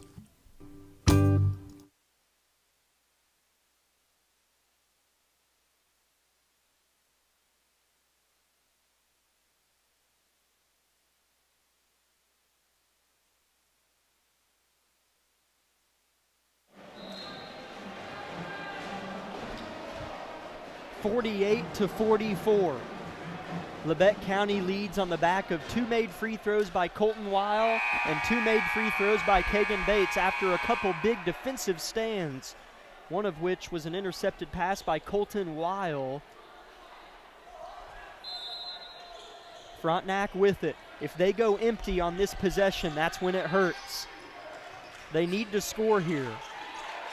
Yeah, we've got to stay aggressive. We can't go into a prevent defense just trying to not foul. We have to stay on them. Sneed misses the bunny. Rebound Nolan Nash. Man, his vertical really came in handy right there. Nolan Nash left his feet by a few feet. Yeah, he could get up. And, you know, that was smart by Frontenac to foul immediately. So this is where Nolan needs to not try to make it. He doesn't get lost in the process, the routine we talk about. Accept the result rather than try to force this. Nolan's first free throw a little strong. The junior will have one more. Labette County had gone 5 for 6 from the line prior to Nolan's attempts here. Here's his second. It's on its way and too strong. Rebound Raiders, and they're going to call a foul on Labette County there. And so could be a 4-point swing here in a second if Frontenac makes these 2 free throws. Yeah, free throws matter, don't they?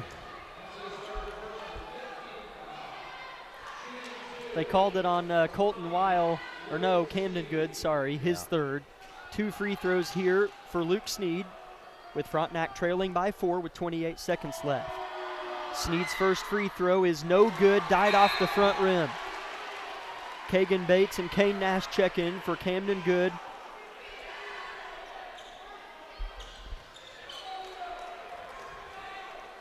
This is where you have to box out. You can't get sloppy. You have to feel your man on your hip. He might go underneath you on the baseline side. Yeah. Luke Sneed missed the second, but the putback was there by Murphy. You called it, or well, you said what we needed to do. Timeout, Coach Barcelona, as it's a 2-point game after Sneed missed both free throws, but Jake Murphy was there and put it back up and in. We'll keep it here. So Labette County leads 48-46 with 26 seconds left.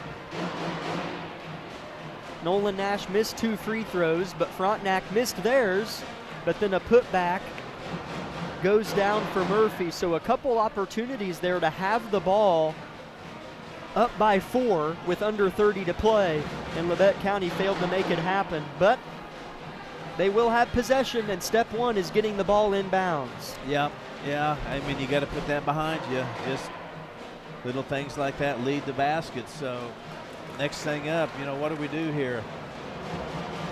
What's Frontenac do? They're not going to foul right out of the chute, I doubt. Probably try to get a steal or just pressures and see if they can get a turnover. And hopefully Labette County stays at least aggressive enough. If we see a seam that's a guaranteed layup, we take it. This is just tough. I'm telling you, this is a difficult spot for the offense to be in. The defense can just be crazy, reckless, aggressive. the offense has to try to protect the basketball. I don't envy this. This is dicey. So Nolan Nash will throw it in for Labette County. His 4 teammates on the floor are Kane Nash, Kagan Bates, Colton Weil, and Tucker Rush. They're in a line formation right in front of Nolan. We'll see what the play call is to get it in. Frontenac, of course, picking them up full court. The ball is given to Nolan. He'll look to throw it in. He'll fake deep. He'll run the baseline and find Colton Weil. Yep. Frontenac's not going to foul yet. We're going to have to get out of this. And Coach Argerbright calls a timeout and looks sideways at Colton and says, dribble the ball. So Labette County will have one more try. The ball will be inbounded from the same spot on the floor. We would like to thank Labette Bank, the Bartlett Co-op, Idea Tech, Elm Haven Nursing Home and Woodridge Estates, as well as Carson Wall Funeral Homes, Tank Connection, Bowen Pharmacy. I invite you to stay tuned for the Bowen Pharmacy postgame show, where we will hear from head coach Bradley Argerbright of these Grizzlies. A good ball game here to kick off the season. 48-46, the Grizzlies lead with 23 seconds left, and they have the ball inbounding underneath Frontenac's basket on the other end of the floor. Easier said than done, but if you catch the ball, you can't let it stick. They're going to instantly double team you. Nolan throws it into Bates. Throws it to Nash, who is fouled, and it wasn't on purpose. Frontenac wasn't trying to foul right away, but Nolan tonight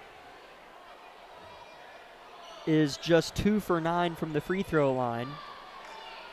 And the foul keeps 19 seconds on the clock. So Frontenac will still obviously get possession. Nolan, let's make both these here, and the first is good. There you go. That's a big one. So Labette County leads by 3 with 19 seconds left. Camden Good checks in for Kane Nash. Nolan buries his right foot in the middle of the free throw line. The second free throw is on its way and good. What a way to respond by Nolan. Let's pick him up here. 16 seconds. Timeout, Frontenac. They trail Labette County by 4 with 15 seconds left. Let's take a quick 30 on KLKC. At Labette Community College, we're passionate about medicine and compassionate about people. Our highly trained instructors provide innovative career-specific education in the field of diagnostic medical sonography. Do you already have an associate or bachelor's degree in healthcare? Earn an additional certification in sonography. LCC offers a 12-month completely online program with a clinical component. In as little as 1 year, specialize in OB, abdomen, or vascular. For more information, text pound SONO to 620-293-6671 today. Apply online at labette.edu.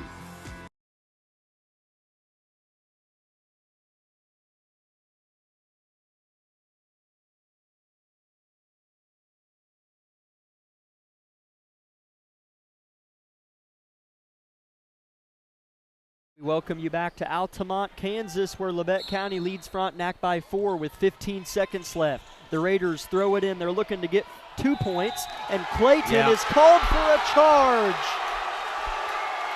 And a technical, probably. The ball went in the basket. The ref blew the whistle, and all of Frontenac Nation thought they were about to celebrate an and one, but then the ref signaled charge, and it turned quickly into an irate emotion. Well, I don't see how anyone could argue that wasn't a charge, and they missed the earlier charge, so. Unless, I didn't see, but unless he was underneath the basket. If you're under the basket, you can't really take a charge from there. Ball goes in. Nonetheless, it was called a charge, and Carson Lamb is going to shoot 2 free throws.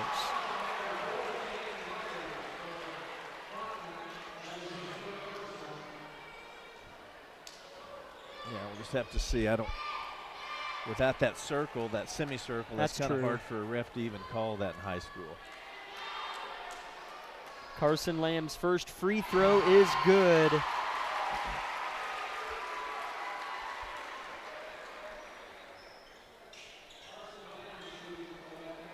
looking at the replay on my iPad here, there is zero question he was set. Yeah, whether or not he was close to being underneath the basket, but yeah, you're right, there's not that half circle. Second free throw missed by Lamb. Frontenac out and running, and then whistles stop play, and that's not going to make Frontenac any more happy. I need to keep talking or else you'll hear choice language behind me in the background, but they're already upset. This won't help, no matter what the call is. Frontenac was out in transition, and whistles have stopped play, and the refs are having the teams go to their respective benches while they have a meeting at half court. It's Labette County 51, Frontenac 46, with 9.6 seconds left in the ball game. So an outrageously favorable position for Labette County to win this game. Can't imagine what they're even talking about. What possibly could happen? I don't know. A technical?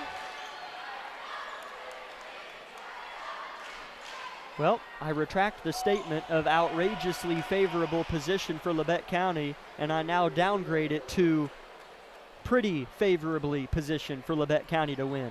Some sort of technical was initiated. I don't know on whom, but Cale Coombs is shooting free throws by himself at the free throw line and just made the first one. I have no idea what happened right there. Jonathan, do you have a clue? No? Me neither. Second free throw by Coombs is good as well. So now Frontenac, I think, will get the ball. Yeah, so this is all of a sudden. I now downgrade to somewhat favorable position. I have no idea I don't either. On planet Earth. Well, the ref didn't say anything. They didn't signal anything. So 51-48 is the score. So they were. Oh, I know what happened. Okay. Man, I'm getting help. You know Nathaniel, my cousin, our cousin. He's helping us. He's texting me, telling me what happened. He said a sub I'm assuming for Labette County, a sub tried to run in and stop the play, and it stopped the play. And they didn't whistle for the sub to come in, but we ran on anyways. So that's what the refs were talking about. That doesn't happen much. And so the refs probably had to talk about what to do. And so, man, thank you, Nathaniel, very much. One of our subs tried to run in the middle of the play, basically, or whenever they didn't call for the sub to come in. So okay, all right. Now, about those Frontenac fans being mad.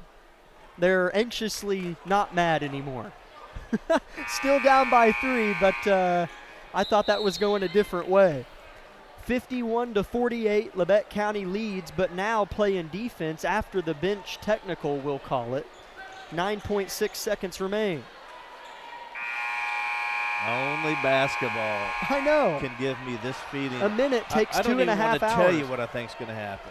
I think I think we're going to steal it here. I've watched enough Kansas Jayhawks games with you. I know what you're thinking is about to happen.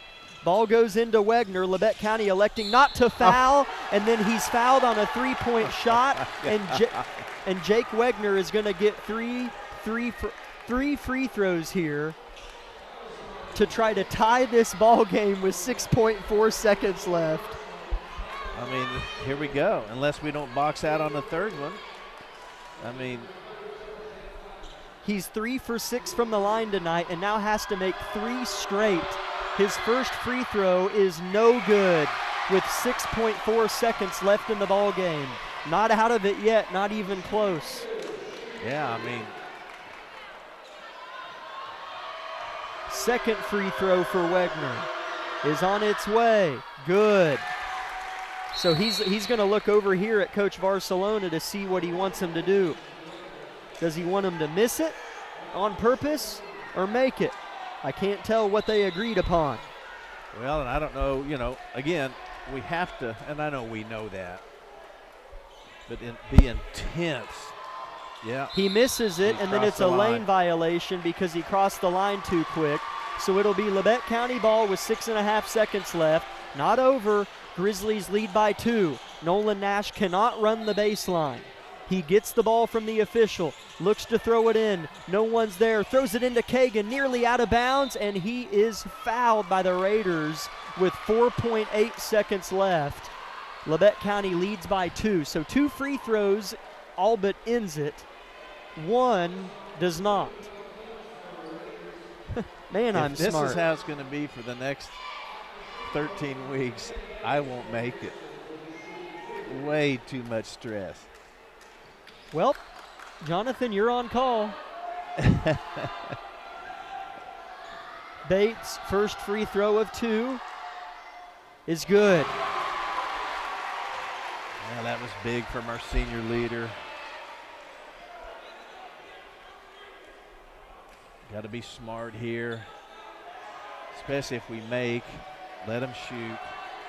4.8 left. Labette County leads by 3. Bates could put the final nail in the coffin. Good. Labette County leads by 4. Don't 4 foul. seconds. Ball in. Frontenac. Intercepted pass. Nolan's foot was out of bounds, though, and it'll stay with Frontenac. Honestly, all 5 of our boys just need to go stand by Coach Argabright. Yeah, walk to the other end. Yeah, Coach is just saying stand back. Or just sit on the floor, crisscross applesauce, and just make them go around. Frontenac shoots a 3 at the buzzer, and it falls. So it's going to go down as a 1-point victory. Mirando's first points of the night come on a 3 at the buzzer. So Labette County wins it 53-52 in nerve-wracking fashion, but they got it done enough at the free throw line in the fourth quarter to win the game. A 1-0 start for 2 years in a row from your Grizzlies. Let's step aside for 4 minutes and come back with the Bowen Pharmacy post-game show. It may not require a textbook, but it's filled with valuable lessons. It may not take place in a classroom, but it's an ideal environment for learning. It may not involve a diploma, but it can help prepare young people in Kansas for life.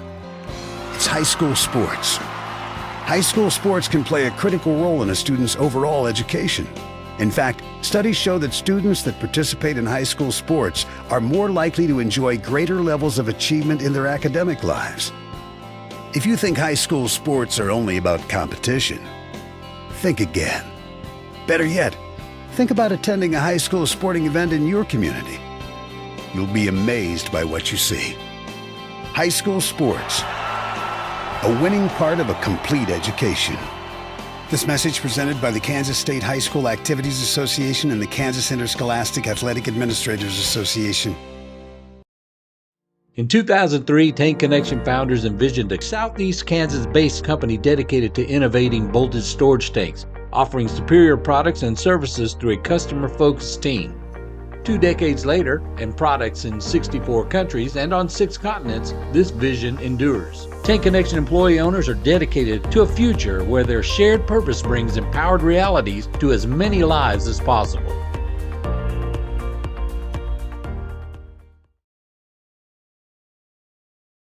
Life is about movement, and the human body is like any high-performance machine. When miles add up, parts wear down, and that's when pain begins, and here's where it ends. At Labette Health, our nationally recognized orthopedic and sports medicine surgeons use advanced techniques to reduce recovery times and relieve pain for miles to come. Feel like new again at Labette Health in Parsons, Kansas. For more information, go to labettehealth.com. Here's a bright idea: streaming without buffering. It's not 2014. There's no reason for laggy internet and buffering shows. IdeaTek has the technology. It's fiber optic cable. IdeaTek has brought high-speed fiber to 75 communities and counting. Don't put up with outdated internet. Stream without buffering. Another bright idea from IdeaTek.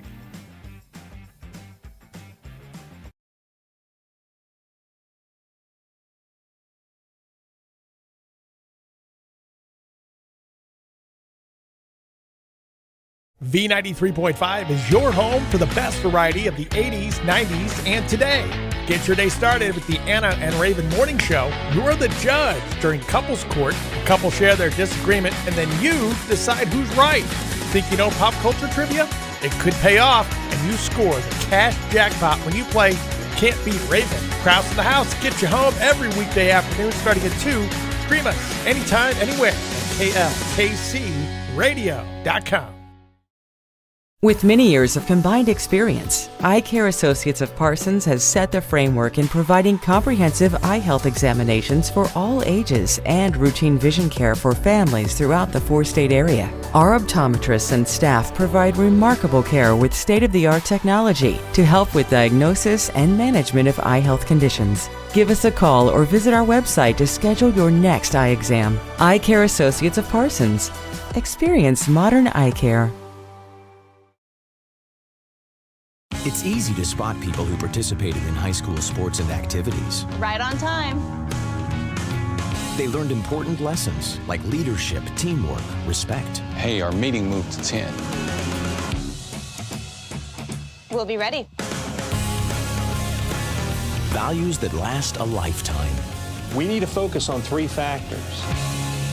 Support high school sports and activities in your community. When kids take part, they get set for Fans to the Bowen Pharmacy postgame show of Labette County Grizzly basketball, where your Grizzlies split with Frontenac. The girls lose and the boys win 53-52, a 1-point margin of victory for your Grizzlies in a game that came down to the game's final seconds. Now, Labette County did have many stretches. I mean, they led by 10 at halftime, and then I believe 12-14 in spurts in the third quarter.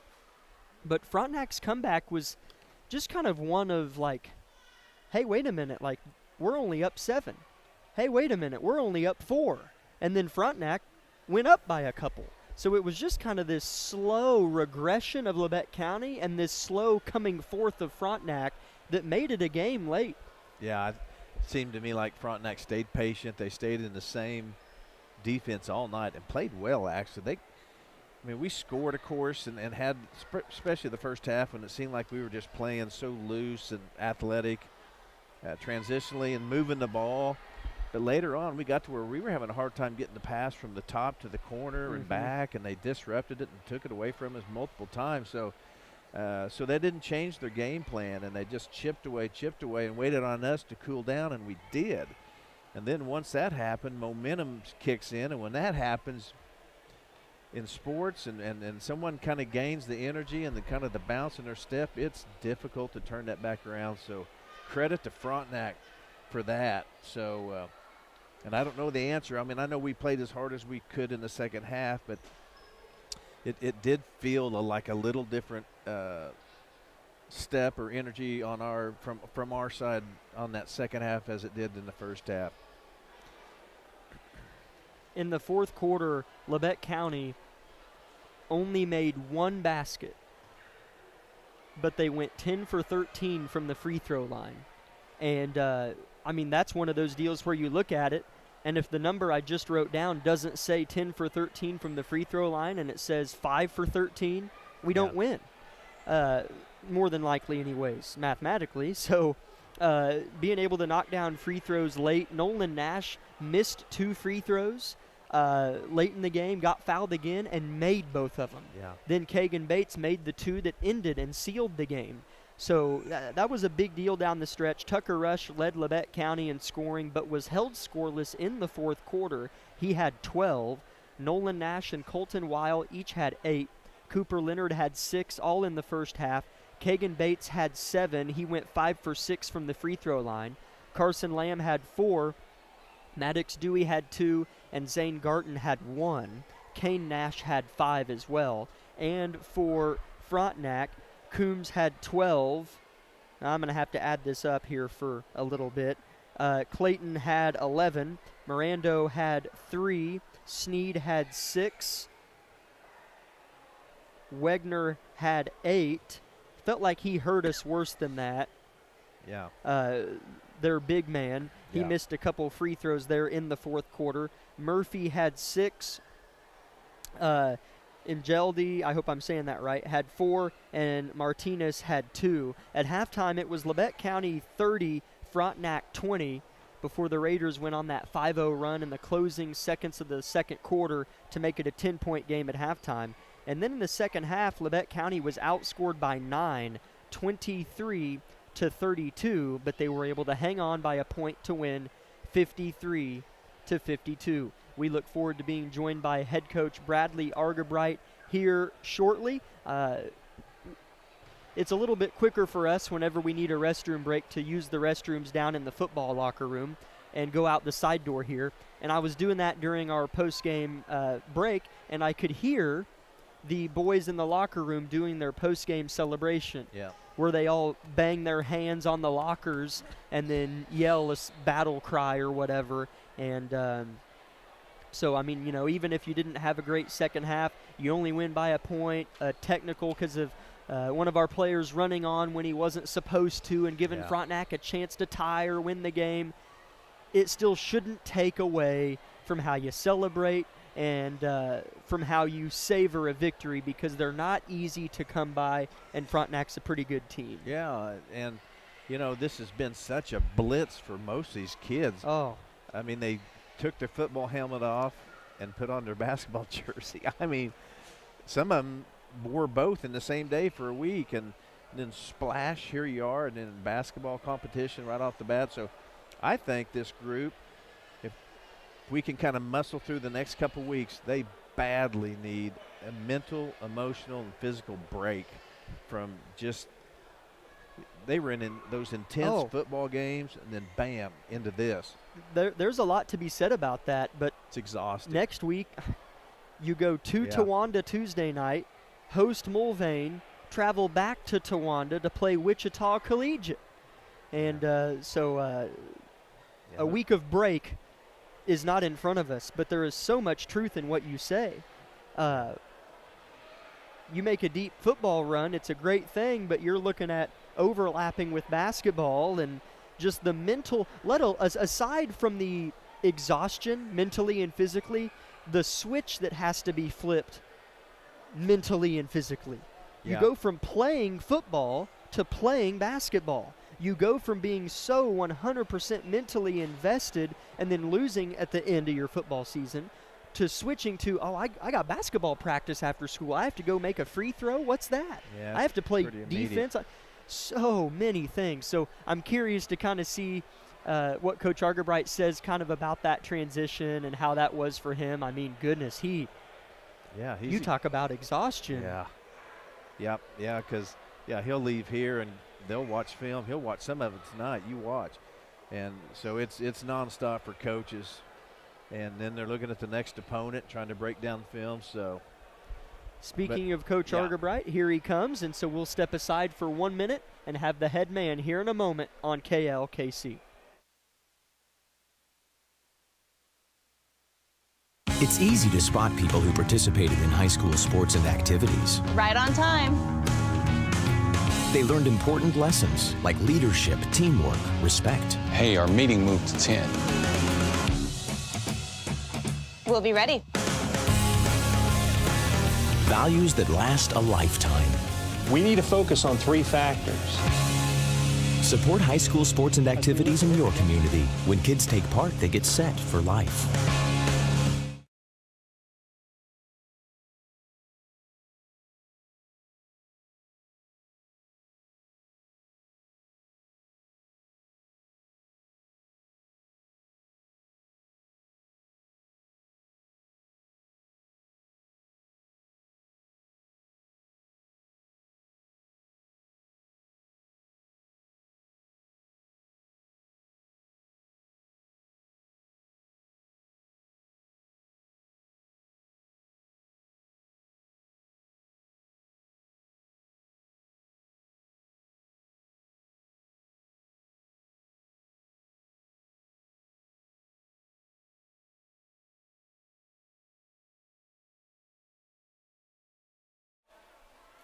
Welcome in, Grizzly fans, to the Bowen Pharmacy post-game show of Labette County Grizzly basketball, and we are joined by head coach of those victorious Grizzlies, Bradley Argerbright. 53-52 the final score. Coach, it's good to see you. It was just 2 weeks ago we were having a conversation in a football press box.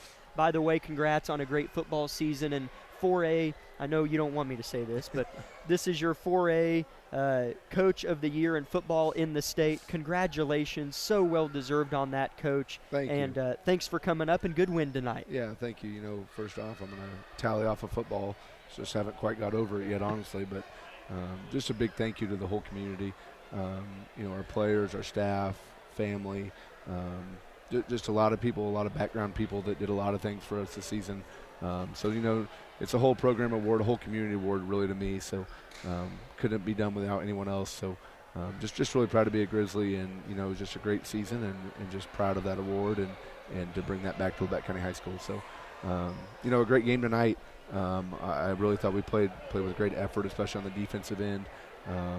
We probably fouled way too much than I wanted to, and that's going to come with the first game, especially coming off of football. Just trying to be physical and just trying to probably do too much on defense. Just everyone's a little jittered up, but we just got to clean that up. I really thought our rebounding was really good, though. I thought we had guys on the boards all night, and I thought that offensively we moved the ball well at times, especially in the first half. But we've kind of found a little lull there. We were on 42 points for a long time, and finally got a bucket. Kagan, I think, hit one, and then we kind of got, or maybe it's Colt, and finally went on a run there at the end. So it was good to see some adversity tonight. It was good to be in a good game. That's always good game experience, especially just down the road. It's good to be in a game. You'd always like to win by more, but just to win is a good feeling. So every win's a good win, especially in 4A basketball. Without question. And Coach, I wanted to ask, I know you played both basketball and football and throughout your life, and aside from the exhaustion of just, not really a break because of practice. Yeah. What is kind of the challenge with some of those switches that need to be flipped from going simply from football to basketball? Yeah, it's just getting those competitive juices going again. I could tell today, it was just a different feel than what we've had the last couple of weeks in basketball. But I really want to credit, our guys that did come back. Over Thanksgiving break, it was kind of just, I don't want to say a haze, but, just kind of, and I don't want to say going through the motion, but we didn't have the intensity that we had this week. But I could tell when we showed up to school on Monday that the guys were ready to go again. So, just our guys love to compete. All competitors like that. So you just got to flip the switch again. And, I told a lot of people that, tonight, I don't know how prepared I really felt, going into this game with our team because we had less practice. We had, I didn't know about the conditioning. We haven't done a lot of offensive stuff. We've just been working on focusing on our defense and rebounding and hoping that would carry us with our experience. So, I knew, though, that when it came time to be Friday, I knew we'd all be ready to go, and, it showed tonight. So, just got to clean some things up, get some more practice time. We're going to play a lot of games next week. We're going to play 3 games. Yep. So you got to kind of get better on the fly. And, we're also down one of our best players, Barrett Heston. So it was good to get a win without him tonight. It shows just really how truly deep this team is going to be this year.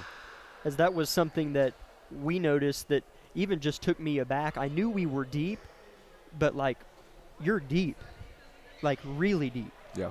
And so just talk about how nice that is as a coach. It even helps at practice. We've got great guys going on, great guys 5-on-5, and we've got 2 subs, 3 subs on the side that could all play. I truly feel like we've got 12 guys that could play varsity basketball right now, and possibly 13. I want to say that we played 1, 2, 3, 4, 5, 6, 7, 8, 9, 10, 11 guys last night. We still have, and like I talked about, we didn't have Barrett. And everyone gave us good minutes. Everyone kind of has their own thing that we've just got to find that meshing point. But early we tried to sub, especially talking about the conditioning part. Just trying to make sure guys are, when they go in there, they're fresh and they're ready to play defense. So we're really going to up it up on defense as the year goes on. We feel like we can run a lot of guys at people and make some things hard for them, especially with all the guards we have. But I really thought Cooper Leonard played a good game. I thought Tucker Rush, both being bigs there, they finished with 18 points combined. Tucker with 12 and Cooper with 6. I thought he played really great minutes tonight, Cooper, especially playing his first real varsity basketball minutes. Last year he came in a little bit towards the end he played a little bit at the Burlington tournament, but not like the minutes he's played tonight. So just really proud of him. He does a really nice job around the rim. He's a really smart player, gets great rebounds, but he always seems to be in the right place. And with Kagan and those guys, they're going to find him. So I just really thought our bigs did a really nice job. And, they had a daunting task at 34 for Frontec's a good player. Jake Wagner, he's a good big. On film, we graded him as the best player. He had 14 the other night. And for these guys to hold him to 10 and really just 3 overall baskets, that's just a credit to those guys working down low, making things tough, and then boxing out. So I really thought our bigs played well tonight. In the fourth quarter, it flipped a little bit, and at least on my sheet, Labette County only had 1 made field goal, but went 10 for 13 from the free throw line. Yeah. And so you closed the game. And so what went in through your eyes of just the closing of this ball game that ended up being perhaps what it wasn't looking like it was going to earlier? Yeah, like I talked about, we went through that lull. I mean, the second half, we didn't score very many baskets at all. It was a lot of free throws. Just the ball wouldn't go in the hole. I didn't think it was bad looks. Yeah. We had many three-pointers that were good looks. We had many layups that we just couldn't get them to go down. But, that fourth quarter, it just shows a little bit of maturity on our end. Last year we had a really tough time closing games out. Not that we weren't in the game. We had many games last year that would come down to 0 to 5 points, and, you've got to find a way to finish those games. So to finish this one this year, that was exciting, especially the first game. And those free throws, those were huge. Those are things you work every day in practice, and, you just want to see it pay off when the time is right. And credit to Kagan Bates. I thought he hit some big free throws down the stretch. Colt hit a couple big ones down the stretch. But, we've got to clean up the silly fouls. We've got to clean up the little things. And a little bit of that's youth. I know that we've got a lot of guys back, but, Cooper, Zane, Jet, all guys that, didn't get a whole lot of minutes last year that are going to play a lot more this year. Just good kids, we've got a bunch of them. So I really thought Kane Nash played well tonight. A transfer from Oklahoma Union for us, great athlete, Nolan's cousin. He's going to get better and better. I know that he's a great shooter that hasn't shown yet, but it's going to. He's a good shooter, good athlete. He's got to get a little bit better on the defensive end. He knows that, and when he figures it out and starts to mesh with our guys, it's going to be a lot of fun to watch him on the court too. So proud of him. New environment, new team. And he just really played well, especially in that first half. Oklahoma Union's been pretty good to us the last 3 years. Yeah, Caton and Landry O'Brien coming down, and now Kane Nash. Man, you can just tell he's going to have an impact. Fits like a glove alongside these guys. Yeah. Related to 2 of them, if I'm right in Barrett, that. So, yep. Pretty neat, Coach. I'm happy for you with that historic football season and those accolades that you got that you more than deserved, and now you've got all these kids that love playing for you and that are good at basketball, and it's going to be a fun winter. And so I'm just happy for you and what you've done with Grizzly Athletics, and we look forward to a fun winter and a busy week next week. Yeah, I really appreciate it. Proud to be a part of Grizzly Nation, proud to be able to have the opportunity to coach these guys in multiple sports. So just great kids. I can't wait to see what the season brings. But we just got to get better. We know that, I was really proud of, I walked in the locker room and it wasn't like we were just like, oh my gosh, we won. It wasn't like that at all. It was, hey, we got to play better. We know that this team has a high ceiling, and we want to go reach that potential. We thought we left a lot out there last year. So we've got a hungry group of kids, hungry group of seniors, and can't wait to watch them. We'll be next out there. Circle, correct? Yes. Circle will be there Tuesday. And we hope we can get you guys to watch on the air and get some of you guys out at the game. So a great night here at Labette County High School. Our Little League night was really great, and we had a great crowd. So credit to those guys. They really always propel us, and, our student crowd was going as always. But we'll see you on Tuesday. Go Grizzlies. Coach, thanks for coming up. We appreciate it as always, and we'll see you on Tuesday night where the Circle – the Thunderbird Classic, I think is what it's called, begins on Tuesday. So next week, Labette County goes to Circle to play Circle on Tuesday. That game is normal, 6 o'clock girls, afterwards boys. Then on Thursday next week, we host Mulvane, 6 o'clock girls, afterwards boys. And then on Saturday, we go back to Circle High School, but we play Collegiate. And that time on Saturday is girls 2:30, boys follow. So that's the schedule for next week. Again, that'll just start on Tuesday, and then I'll remind you about the rest of the week from there. But Tuesday will be at Towanda Circle, girls at 6 o'clock. Pre-game show just before then around 5:50 p.m. We hope you can be with us. For Jonathan Dusher, our cameraman, and my dad, Jack Leak Jr., I'm Jack Leak III saying good night from Altamont. Grizzlies get the victory with the boys, but fall through the girls tonight to Frontenac. Thanks for being with us.